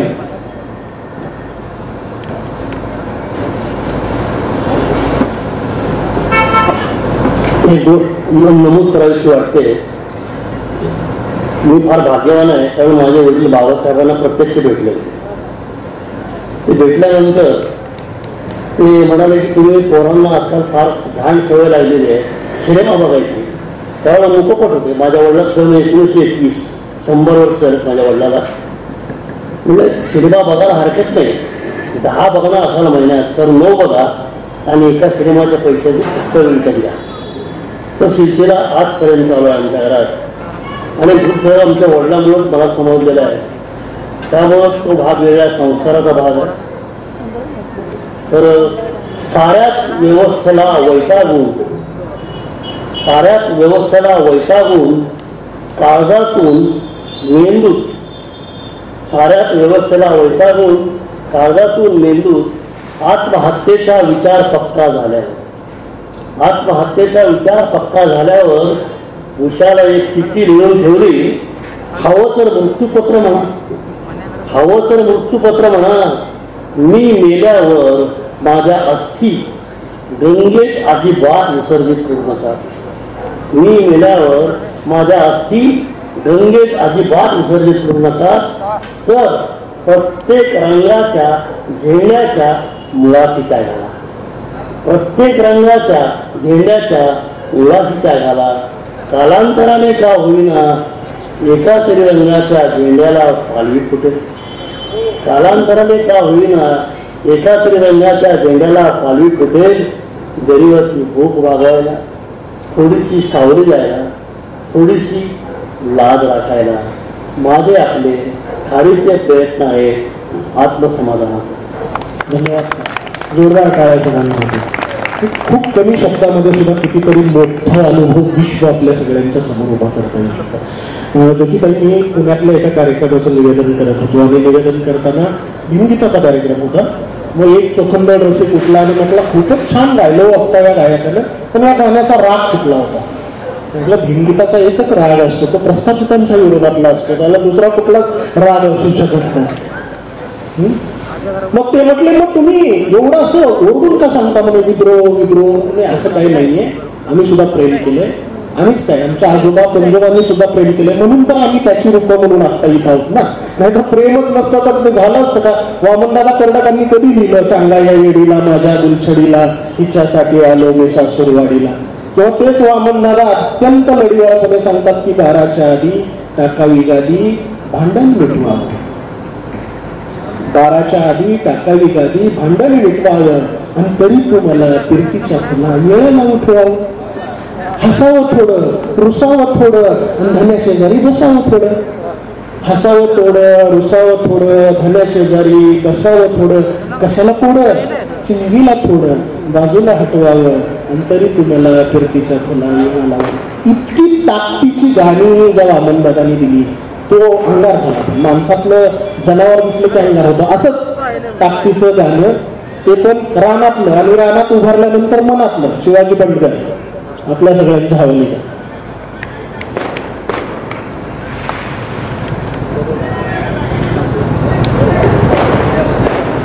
यापूर्वी खट्याळ सासू तुम्ही ऐकले, आता तुमच्यासाठी घेऊन आलो नाठाळ सून. आमची बी सुनबाई तशीच आहे. काय सांगून किती सांगू शांताबाई, आमची बी सुनबाई तशीच आहे. काय सांगून किती सांगू शांताबाई, आमची बी सुनबाई तशीच आहे. तरी तुमची बरीच म्हणायची पण आमची लई गुणाची. तरी तुमची बरीच म्हणायची पण आमची लई गुणाची. आमचा बनू आणि ही आमच्या शेजारची बया एकाच कालज्यात शिकायला. एक दिवशी शेजारचा सकाराम आला कान पोकायला. म्हणतो कसा, अरे बळीरामा भुकेलेली जनावर लागली की वळसऱ्या उपसायला. मग आमच्या डोक्यात उजेड पडला आणि समजेच्या विचारानं आमच्या पोराच्या गळ्यात तो जोडणा बांधला. बघता बघता नवाचं 9 दिवस हळूहळू सरलं. सासू माझ्या आरी अचूक तिनं फिरलं. एवढ्या तेवढ्यावर आता मलाच लागली शिकवायला. बोलता बोलता चकवायला. म्हणती कशी, होय आत्या काय तापवल्याशिवाय दुधाला येईल का वसाय, तापवल्याशिवाय दुधाला येईल का वसाय. सुनाला कसं वागावं तुम्हाला काय कळतं का नाही ना. आता तो माझ्यावर दिवस तर काय दम आहे का नाही. सोनचं असंच आहे बघा. आता सासूचा आरसाटा हेरलेली जी सून आहे मग ती कशी असेल. सकाळी निवांतीनं ओरडते, सकाळी निवांतीनं ओरडती. मग आरशा पुढे मिरवती. येणी फणी केस काळी, गालाला खळी पावडर लावली. लई नडती झटपाक तवरणीच करते स्वयंपाक. टचून हाणतीनं उगाच करते आणि वरण मलाच म्हणते हत्या आहे तोंडाला माझ्या चवच नाही आणि चांगलं चवलं करा की काय. काय सांगून किती सांगू शांताबाई आमची विसुनबाई तशीच आहे. तरी तुमची बरीच म्हणायची पण आमची लई गुणाची. संसारात तड जोड सांगती मी लाड लाड, संसारात तड जोड सांगती मी लाड लाड. अगं बाय असं कर, अगं बाय तसं कर, अगं बाय असं कर, अगं बाय तसं कर. माझ्याकडे बघून नाकाचा शेंडा ओढवते, धडक्या भांड्याला बाधा बाधा पडवते. फक्त धुणं तेवढं मी आम्हाला होते आणि आपल्याच पातळाला आपट वडीला होते. बाकीची कापड नुसती माझ्यात तोच करते. डझनानं साड्या पैठणी जोड्या असून मी म्हणते उघडीची बाय आणि नेसायला मला तुझी साडीच बाय. काय सांगून किती सांगू शांताबाई आमची विसुनबाई तशीच आहे. तरी तुमची बरीच म्हणायची तर आमची लई गुणाची. आता ती लाडी हसती, गोळमाट बोलायला जवळ बसती. मला म्हणती कशी, आत्या बाय तुम्ही आता निवांत बसा, देऊ का करून गवती चहा व्हायचा. गांधी बाबा म्हणजे गांधी गेले म्हणजे गनिमी कावा. रात्रीला फुकटीत आल्याचं कान आणि 4 दिवसात गंटन छान. रात्रीला फुकटीत आल्याचं कान आणि 4 दिवसात गंटन छान. पाटवाची मुराळी रोज फोन करते लगेच पिशवीत कापड भरती. माहेरला जाती काय, खुशाल राहते काय, पुन्हा नांदायला येते काय. हात नाचवतच पुन्हा आल्यावर हात नाचवतच नाकोट्यानं बोलती. बोलता बोलता सासूला बोलती. म्हणती कशी, माझ्या आईनं ह्याव केलं, माझ्या आईनं त्याव केलं, माझ्या पप्पाने ह्याव दिलं, माझ्या टप्पानं त्याव दिलं. असं तुम्हाला काही येतंय का. सोनं नाणं दाल दागिने काही येत आहे का नाही. नाहीतर शाप मी काही नांदायचीच नाही. आमच्या सोनंच असं आहे बघा. आता ही सून जी आहे ते आता पुढं काय करते पा. शाळेत काय शिकले कोणाला ठावं, शाळेत काय शिकले कोणाला ठावं. आराधड्या जातीची मलाच ठेवते नावं. रात ना दिवस टीव्ही मोबाईल हुंगत बसती आणि थोडं काय झालं माझ्या सगळं बसते. मी म्हणते घर तिथं फर तरी ते सुनच शेडावर. मी म्हणते असं नका तिथं शेडावर एखादा रेप्या टिप्या होस्तवर. खरंच शांताबाई तसंच झालं. बघता बघता तिला दिवस गेलं. पहिल्या रट्ट्यालाच झाली की ते लेख आणि कौतिकानं म्हणते कशी, आत्या राय आता घ्या की नातीचं पट्टापट्टा मुक्क. बघता बघता सोन्यासारख्या संसारात टेकलं की पाय आणि सासू मध्येच दिसते. आता मला माझी माय सासू मध्येच दिसते. आता मला माझी माय. धन्यवाद. बढिया. यानंतर मी आबा पाटलांना विनंती करतो. आबा पाटलांसाठी जोरदार टाळ्या वाजवा. आबा पाटील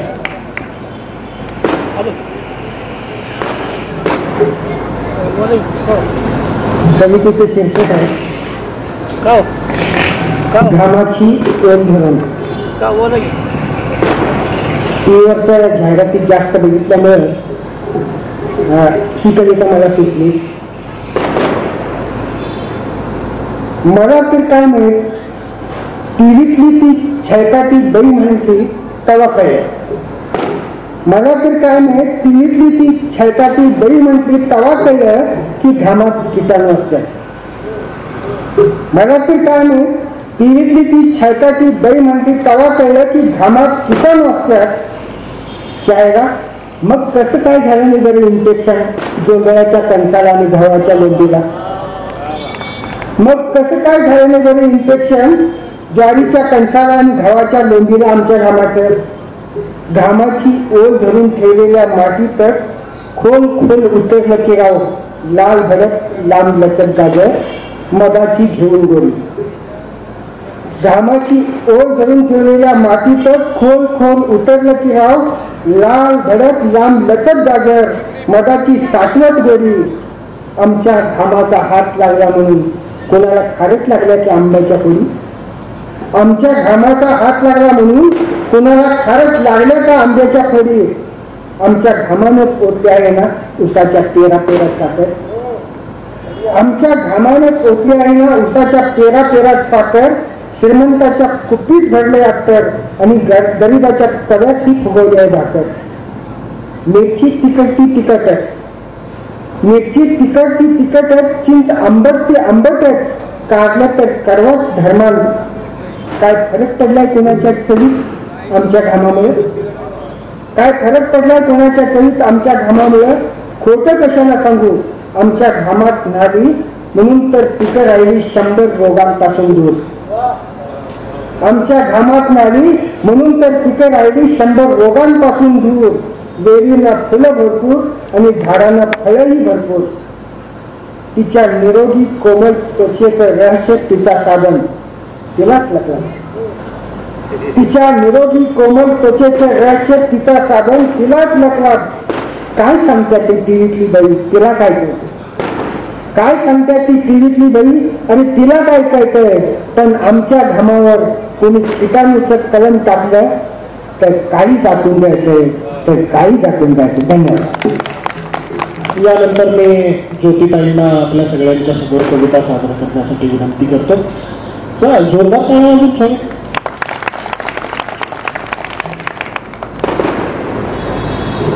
काही वेळापूर्वी जातीचा विषय निघाला होता.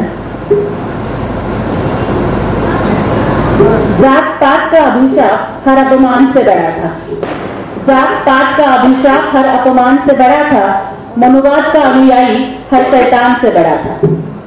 जात पात का अभिशाप हर अपमान से बड़ा था. मनुवाद का अनुयायी हर शैतान से बड़ा था. अरे क्यों पूजा करें हम किसी और भगवान की? हमारे लिए हमारा भील 33 कोटी भगवानों से बड़ा था. आता तिथे रविदादांनी सांगितलं की तुमची आणि माझी एकच असते जात, पण माझा थोडासा अनुभव वेगळा आहे की आज सुद्धा जाळल्यानंतर सुद्धा जी जळत नाही ती जात, मरणानंतर सुद्धा शिल्लक राहते ती जात. फरक फक्त एवढाच आहे, आधी माणसं जात विचारायची, आता आडनावं विचारतात. आता फरक एवढाच आहे की रोटीला चालते जात पण बेटीला नाही चालत जात.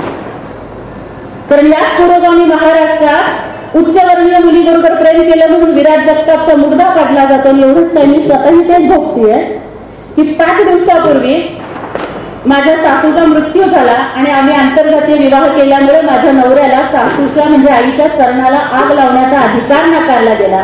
आणि त्या वेदनेतून जन्माला आलेली ही कविता कात आणि जात. साप कात टाकतो पण माणूस जात टाकत नाही. साप कात टाकतो पण माणूस जात टाकत नाही. अरे कोण समजावावं तुला की माणसाच्या स्पर्शानं माणूस कधी बाटत नाही. साप कात टाकतो पण माणूस जात टाकत नाही. माणसाच्या स्पर्शानं माणूस कधी बाटत नाही. मरणात जात आणि सरणात जात.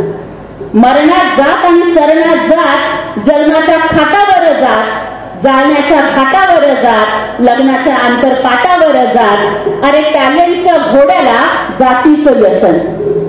टॅलेंटच्या घोड्याला जातीचं व्यसन आणि हर एक जातीचं इथं सेपरेट आहे मसन. किती जरी शिकलो तरी विचारली जाते जात. किती जरी शिकलो तरी विचारली जाते जात. घराच्या भिंतीच्या रंगावरून सुद्धा परखली जाते जात. मत द्यायच्या आधी खोदली जाते जात, मत द्यायच्या आधी खोदली जाते जात, बलात्कारानंतर सुद्धा बाईची शोधली जाते जात। आजही शिकवले जाते खाली जातीसाठी माती, आजही शिकवले जाते खाली जातीसाठी माती, जाती पुढे शुल्लक ठरल्या नाती आणि गोटी। अरे उन्हाच्या झळांनी सागर कधी आटत नाही, उन्हाच्या झळांनी सागर कधी आटत नाही, माणसाच्या स्पर्शानं माणूस कधी बाटत नाही। संविधानाचं कलम 14 समानतेची ताकद आहे, संविधानाचं कलम 14 समानतेची ताकद आहे। वाघिणीचं दूध प्यायलं आता जा, आम्ही कोणालाच घाबरत नाही। साप काट टाकतो पण माणूस जात टाकत नाही। इलेक्शनला जात आणि कलेक्शनला जात, दंग्याला जात, झेंड्याच्या रंगाला जात। इलेक्शनला जात, कलेक्शनला जात, दंग्याला जात, झेंड्याच्या रंगाला जात। आकाशाचा रंग निळा त्याची कंची जात, आकाशाचा रंग निळा त्याची कंची जात, फुलांचा रंग पिवळा त्याची कंची जात। अरे शेतातलं पीक हिरवं त्याची कंची जात, शेतातलं पीक हिरवं त्याची कंची जात। उगवणारा सूर्य भगवा त्याची कंची जात, उगवणारा सूर्य भगवा त्याची कंची जात। चतुर्थीच्या चंद्राची सांग कोणती जात, चतुर्थीच्या चंद्राची सांग कोणती जात। रमजानला उगवताना तो बदलतो का जात, चतुर्थीच्या चंद्राची कोणती आहे जात, रमजानला उगवताना त्याची कंची जात। सगळ्याला एकच डोकं, दोन पाय, दोन हात, समद्याचं रक्त लाल त्याची कोणती जात। ब्लड बँकेत जाऊन तू तुझ्या जातीचं रक्त मागत नाही, ब्लड बँकेत जाऊन तू तुझ्या जातीचं रक्त मागत नाही, पण साप काट टाकतो पण माणूस जात टाकत नाही। दाढीची जात आणि शेंडीची जात, दाढीची जात आणि शेंडीची जात, फेट्याची जात आणि टोपीची जात। निळ्याची जात भगव्या पिवळ्या किळ्याची जात, निळ्याची जात भगव्या पिवळ्या किळ्याची जात। आणि गोड कुंकू आडवं कुंकू कुंकवाची ही जात, गोड कुंकू आडवं कुंकू कुंकवाची ही जात। धोतर विजर लुंगी आणि सोहळ्याची ही जात। एकलव्याचा अंगठा तोडणारी जात, एकलव्याचा अंगठा तोडणारी जात। कर्णाला महाभारतात गाडणारी जात, नामदेवाला पायरीवरती ठेवणारी जात। शिवरायाचा राज्याभिषेक नाकारणारी जात, नामदेवाला पायरीवरती ठेवणारी जात। शिवरायाचा राज्याभिषेक नाकारणारी जात। ज्योतिबाला वरातीतून हकलणारी जात आणि भीमाला शाळेबाहेर बसवणारी जात, ज्योतिबाला वरातीतून हकलणारी जात, भीमाला शाळेबाहेर बसवणारी जात। पण बुद्धांनी संघामध्ये मोडली होती जात, बुद्धांनी संघामध्ये मोडली होती जात। बसवेश्वरांनी उभी आडवी कापली होती जात, शिवरायांनी स्वराज्यात संपवली होती जात, शिवरायांनी स्वराज्यात संपवली होती जात। शाहूंच्या शासनात तर कापली होती जात, ज्योतिबांनी शिक्षणानं जाळली होती जात, भीमानं संविधानानं मारली होती जात। पण तरीही आपापल्या जातीचा प्रत्येकाला माज, आपापल्या जातीचा प्रत्येकाला माज। अरे माणूस म्हणून जगायला तुला वाटते का लाज, आपापल्या जातीचा प्रत्येकाला माज, माणूस म्हणून जगायला तुला वाटते का लाज। कुणी स्वतःला फक्त भारतीय मानत नाही, कुणी स्वतःला फक्त भारतीय मानत नाही। साप काट टाकतो पण माणूस जात टाकत नाही। खरं तर बाबासाहेबांनी आरक्षण दिलं, पण आज संपूर्ण स्टेजवरती मी एकच महिला, 33% दाखला पूर्ण होत नाही, म्हणून त्याच्यामुळं थोडासा फायदा म्हणा किंवा गैरफायदा घ्यावा म्हणून एक दोनच कडवी या ठिकाणी सादर करते आणि थांबते। बाबासाहेब म्हटलं की निळा कोट, बाबासाहेब म्हटलं की दलितांचा मुक्तीदाता, पण बाबासाहेब आंबेडकर या पलीकडे खूप मोठे। भाकरा नांदल हिराकोट दामोदर नदीचं धरण म्हणजे बाबासाहेब, नद्याजोड प्रकल्प म्हणजे बाबासाहेब, मॅटर्निटी लीव्ह म्हणजे बाबासाहेब, पगारी सुट्ट्या म्हणजे बाबासाहेब, कामगारांना संपाचा बोनसचा अधिकार म्हणजे बाबासाहेब। जर महात्मा गांधी हे जर राष्ट्रपिता असतील तर बाबासाहेब आंबेडकर हे राष्ट्र निर्माते असतील, हे सांगण्यासाठी माझ्या पुढच्या या दोन कविता। मित्र म्हणतो 14 एप्रिल तुझ्या बाबांची जयंती, मित्रा म्हणतो 14 एप्रिल तुझ्या बाबांची जयंती, दलितांचा नेता एवढीच का माझ्या बापाची महती, मित्रा म्हणतो 14 एप्रिल ही तुझ्या बाबांची जयंती, दलितांचा नेता, एवढीच का माझ्या बापाची महती? कोण दिलं सांग देशाला लोकशाहीचं लेणं? कोण दिलं सांग देशाला लोकशाहीचं लेणं? सार्वभौम भारताला संविधानाचं लेणं. शिक्षणाचा, जगण्याचा, अभिव्यक्तीचा, नोकरीचा, पेन्शनीचा हक्क, मतदानाचा, मूलभूत हक्कातून केले सर्वांवर उपकार. मूलभूत हक्कातून केले सर्वांवर उपकार. भारताच्या डोक्यावर दिला राज्य घटनेचा पदर. माणूस म्हणून जगताना बघ, तुला आठवतो का आंबेडकर? तुझी 12 तासांची ड्युटी आली 8 तासांवर. तुझी 12 तासांची ड्युटी आली 8 तासांवर. आहे भीमाचीच सही साऱ्या स्वाभिमानी शासांवर. भीमा प्रॉव्हिडंट फंड पगारी सुट्ट्यांवर सत्ता. भीमा प्रॉव्हिडंट फंड पगारी सुट्ट्यांवर सत्ता. भीमरायाच्या कृपेनं बोनस आणि महागाई भत्ता. भीमा प्रॉव्हिडंट फंड पगारी सुट्ट्यांवर सत्ता. भीमरायाच्या कृपेनं बोनस आणि महागाई भत्ता. अरे संघटना स्थापण्याचा दिला तुला अधिकार. हक्कासाठी लढताना तुला आठवतो का आंबेडकर? भीमरावानं पाहिले 4 लेकरांचे मडे. भीमरावानं पाहिले 4 लेकरांचे मडे. लेकराच्या औषधासाठी काळीज तडफडे. भीमरावाने पाहिले 4 लेकरांचे मडे. लेकरांच्या औषधासाठी बघ काळीज तडफडे. दुःख सोसून या भीम महाविद्वान झाला. दुःख सोसून या भीम महाविद्वान झाला. दारिद्र्याच्या झळातून ज्ञान सूर्य उगविला. 18 तासांच्या अभ्यासाला खाली पावाचे तुकडे. 18 तासांच्या अभ्यासाला खाली पावाचे तुकडे. फाटक्या साडीला फिगळ रमा आनंदानं जोडे. 18 तासाच्या अभ्यासाला खाली पावाचे तुकडे. फाटक्या साडीला फिगळ रमा आनंदानं जोडे. आज तू सुटात पाय हजाराच्या बुटात. झगमग त्या साडीत तुझी बायको पार्लरच्या ब्युटीत. आज तू सुटात पाय हजाराच्या ब्युटीत.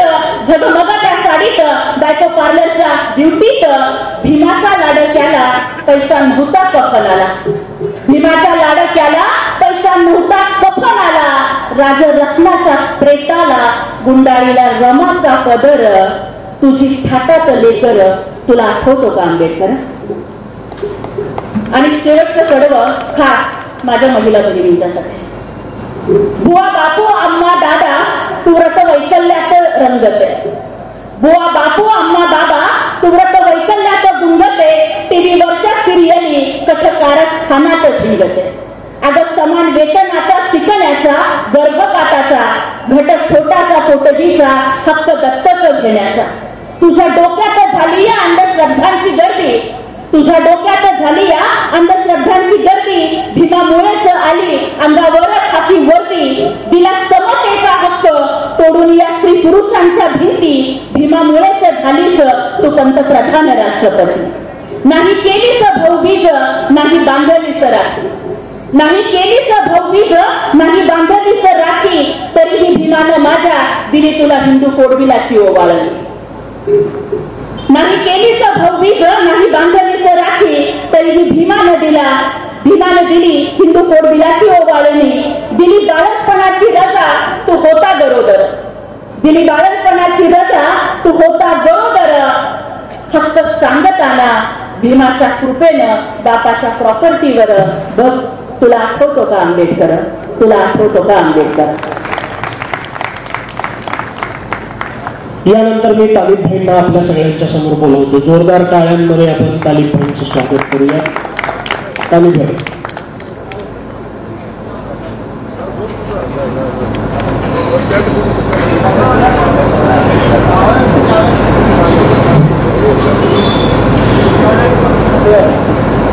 एक अपनी जबान में जो डिमांड आ रही है वो पूरी करना है.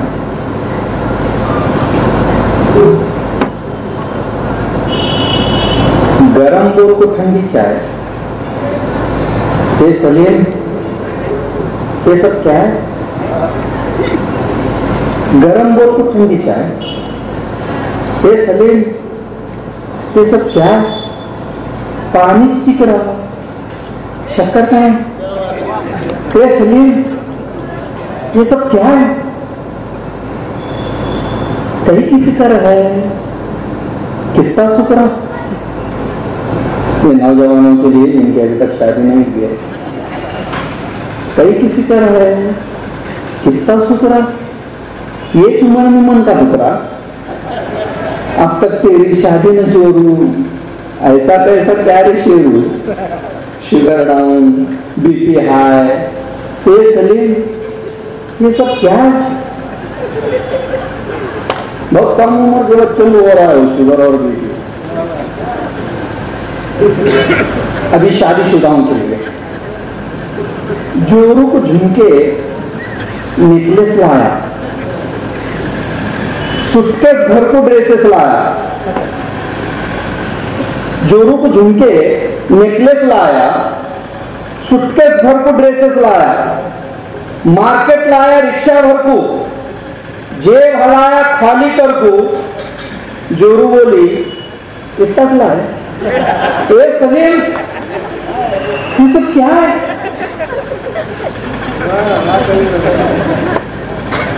क्या हो सरकार कितना सफारे, जिन को कमा रहे, तोल को खा रहे, उसको भी जीएसटी मारे, होटल सुपेंद्र वो भी उतारे, यश तुम्हारे अच्छे दिन आए। ये सलीम ये सब क्या है? सुन वो विकास किधर जा रहा? क्या बुलेट ट्रेन वाला? लाओ जी लाओ, मौज मनाओ, अच्छे दिन आए, खूब मनाओ। नहीं, अच्छे दिन आए, खुश हो जाओ, कर्जा अपने नाम पे है। ये सलीम ये सब क्या है?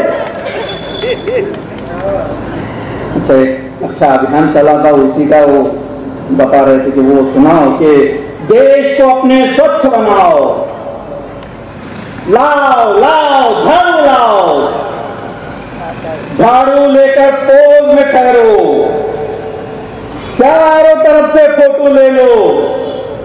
उस्ताद कचरा का ये सलीम ये सब क्या? सीधा रास्ता पकड़ के चलना, मन को थोड़ा शांति मिलना। सीधा रास्ता पकड़ के चलना, मन को थोड़ा शांति मिलना। पकड़ को पावा करे प्रणाम, निकले बाबा आसाराम, राम रहेंगे काम का है। ये सलीम ये सब क्या है? बहुत बहुत शुक्रिया, धन्यवाद सादिक भाई। ये सब क्या है ये सुनने के लिए तो आप सगळे आलेले आहेत या काव्य मैफिलीच्या समारोपाला। 4 दिवस चाललेला हे सगळं विचारांचा उत्सव क्रांतीसूर्य प्रज्ञासूर्य यांच्या नावानं आणि तमाम ज्यांनी आमच्या पिढ्यांचा उद्धार व्हावा म्हणून ज्यांनी झिजवलं आपलं मन, मेंदू आणि मंगल, या त्यांच्याप्रती असलेल्या कृतज्ञतेसाठी हा विचार घेऊन हा मंच उभा राहिला। आपण दररोज इथं हजेरी लावून ही सगळी विचाराची ज्योत आपल्या अंतःकरणामध्ये सामावून घेतली। समारोपाला मी रवींद्रजी केसकर यांना निमंत्रित करतो समारोपाची कविता सादर करण्यासाठी। रवींद्र केसकर।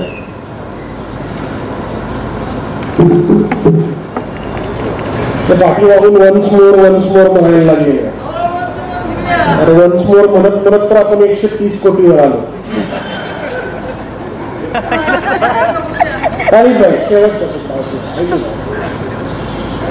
कालीबाईचे फॅन झाले, कड़ीलीची बीवी से डरना कहते हम हर काम उनका करना कहते। सिराज सोलापूरची रचना, सोलापूर शिकता आहे कालीबाईना शेवटचा शेर आहे। हाँ, ये कड़ी लिखी बीवी से डरना कहते हैं, हम हर काम उनका करना कहते हैं। वो लोग जीन्स टी शर्ट पहन के घूमते, हम लुंगी लपट के रहना कहते हैं। काली भाई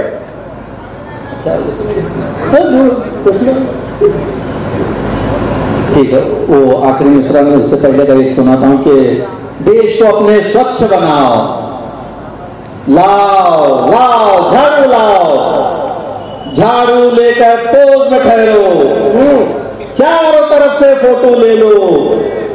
उस्ताद उस्ताद कचरा का है ये सलीम, ये सब क्या है?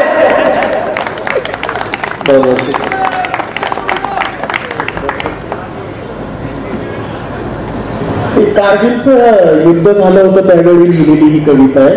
या कवितेनं आपण समारोप करूया. सगळेच रस यावे कवी संमेलनात म्हणून.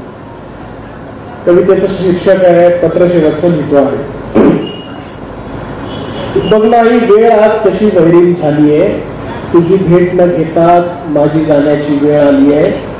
घायाळ जरी झालो तरी अजून सुद्धा लढतो आहे, घायाळ जरी झालो तरी अजून सुद्धा लढतो आहे.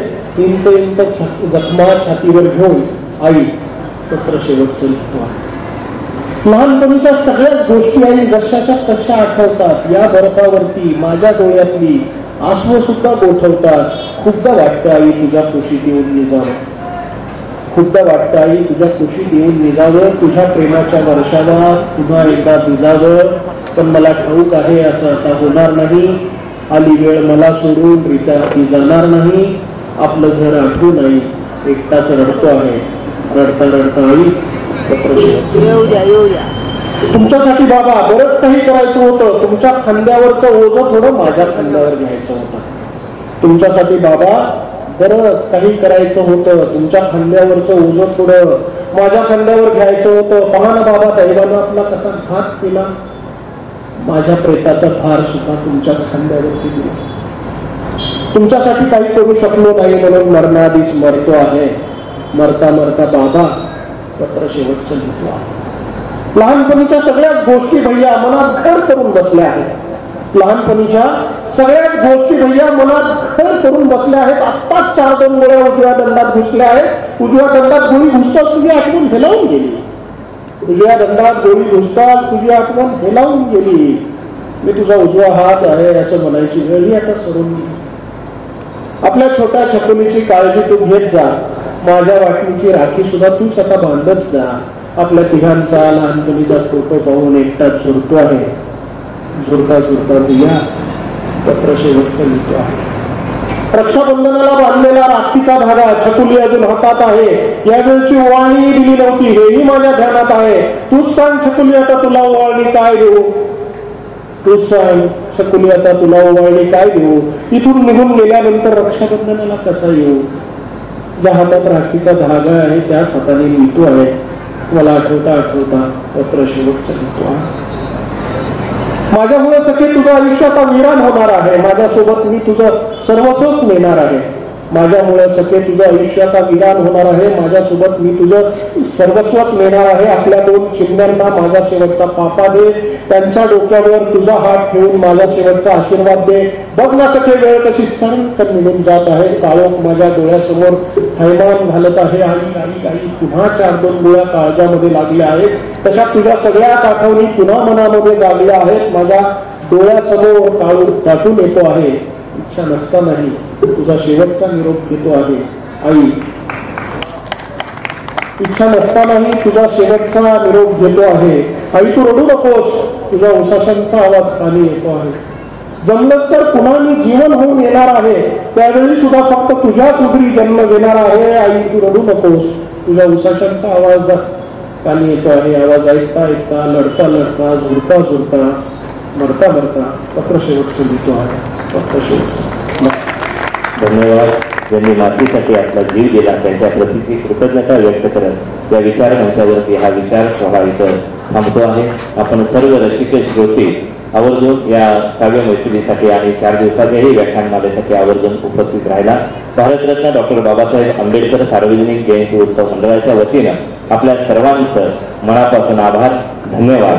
आणि या काव्य मैत्रीसाठी हजर असलेल्या सर्व कवींचंही मी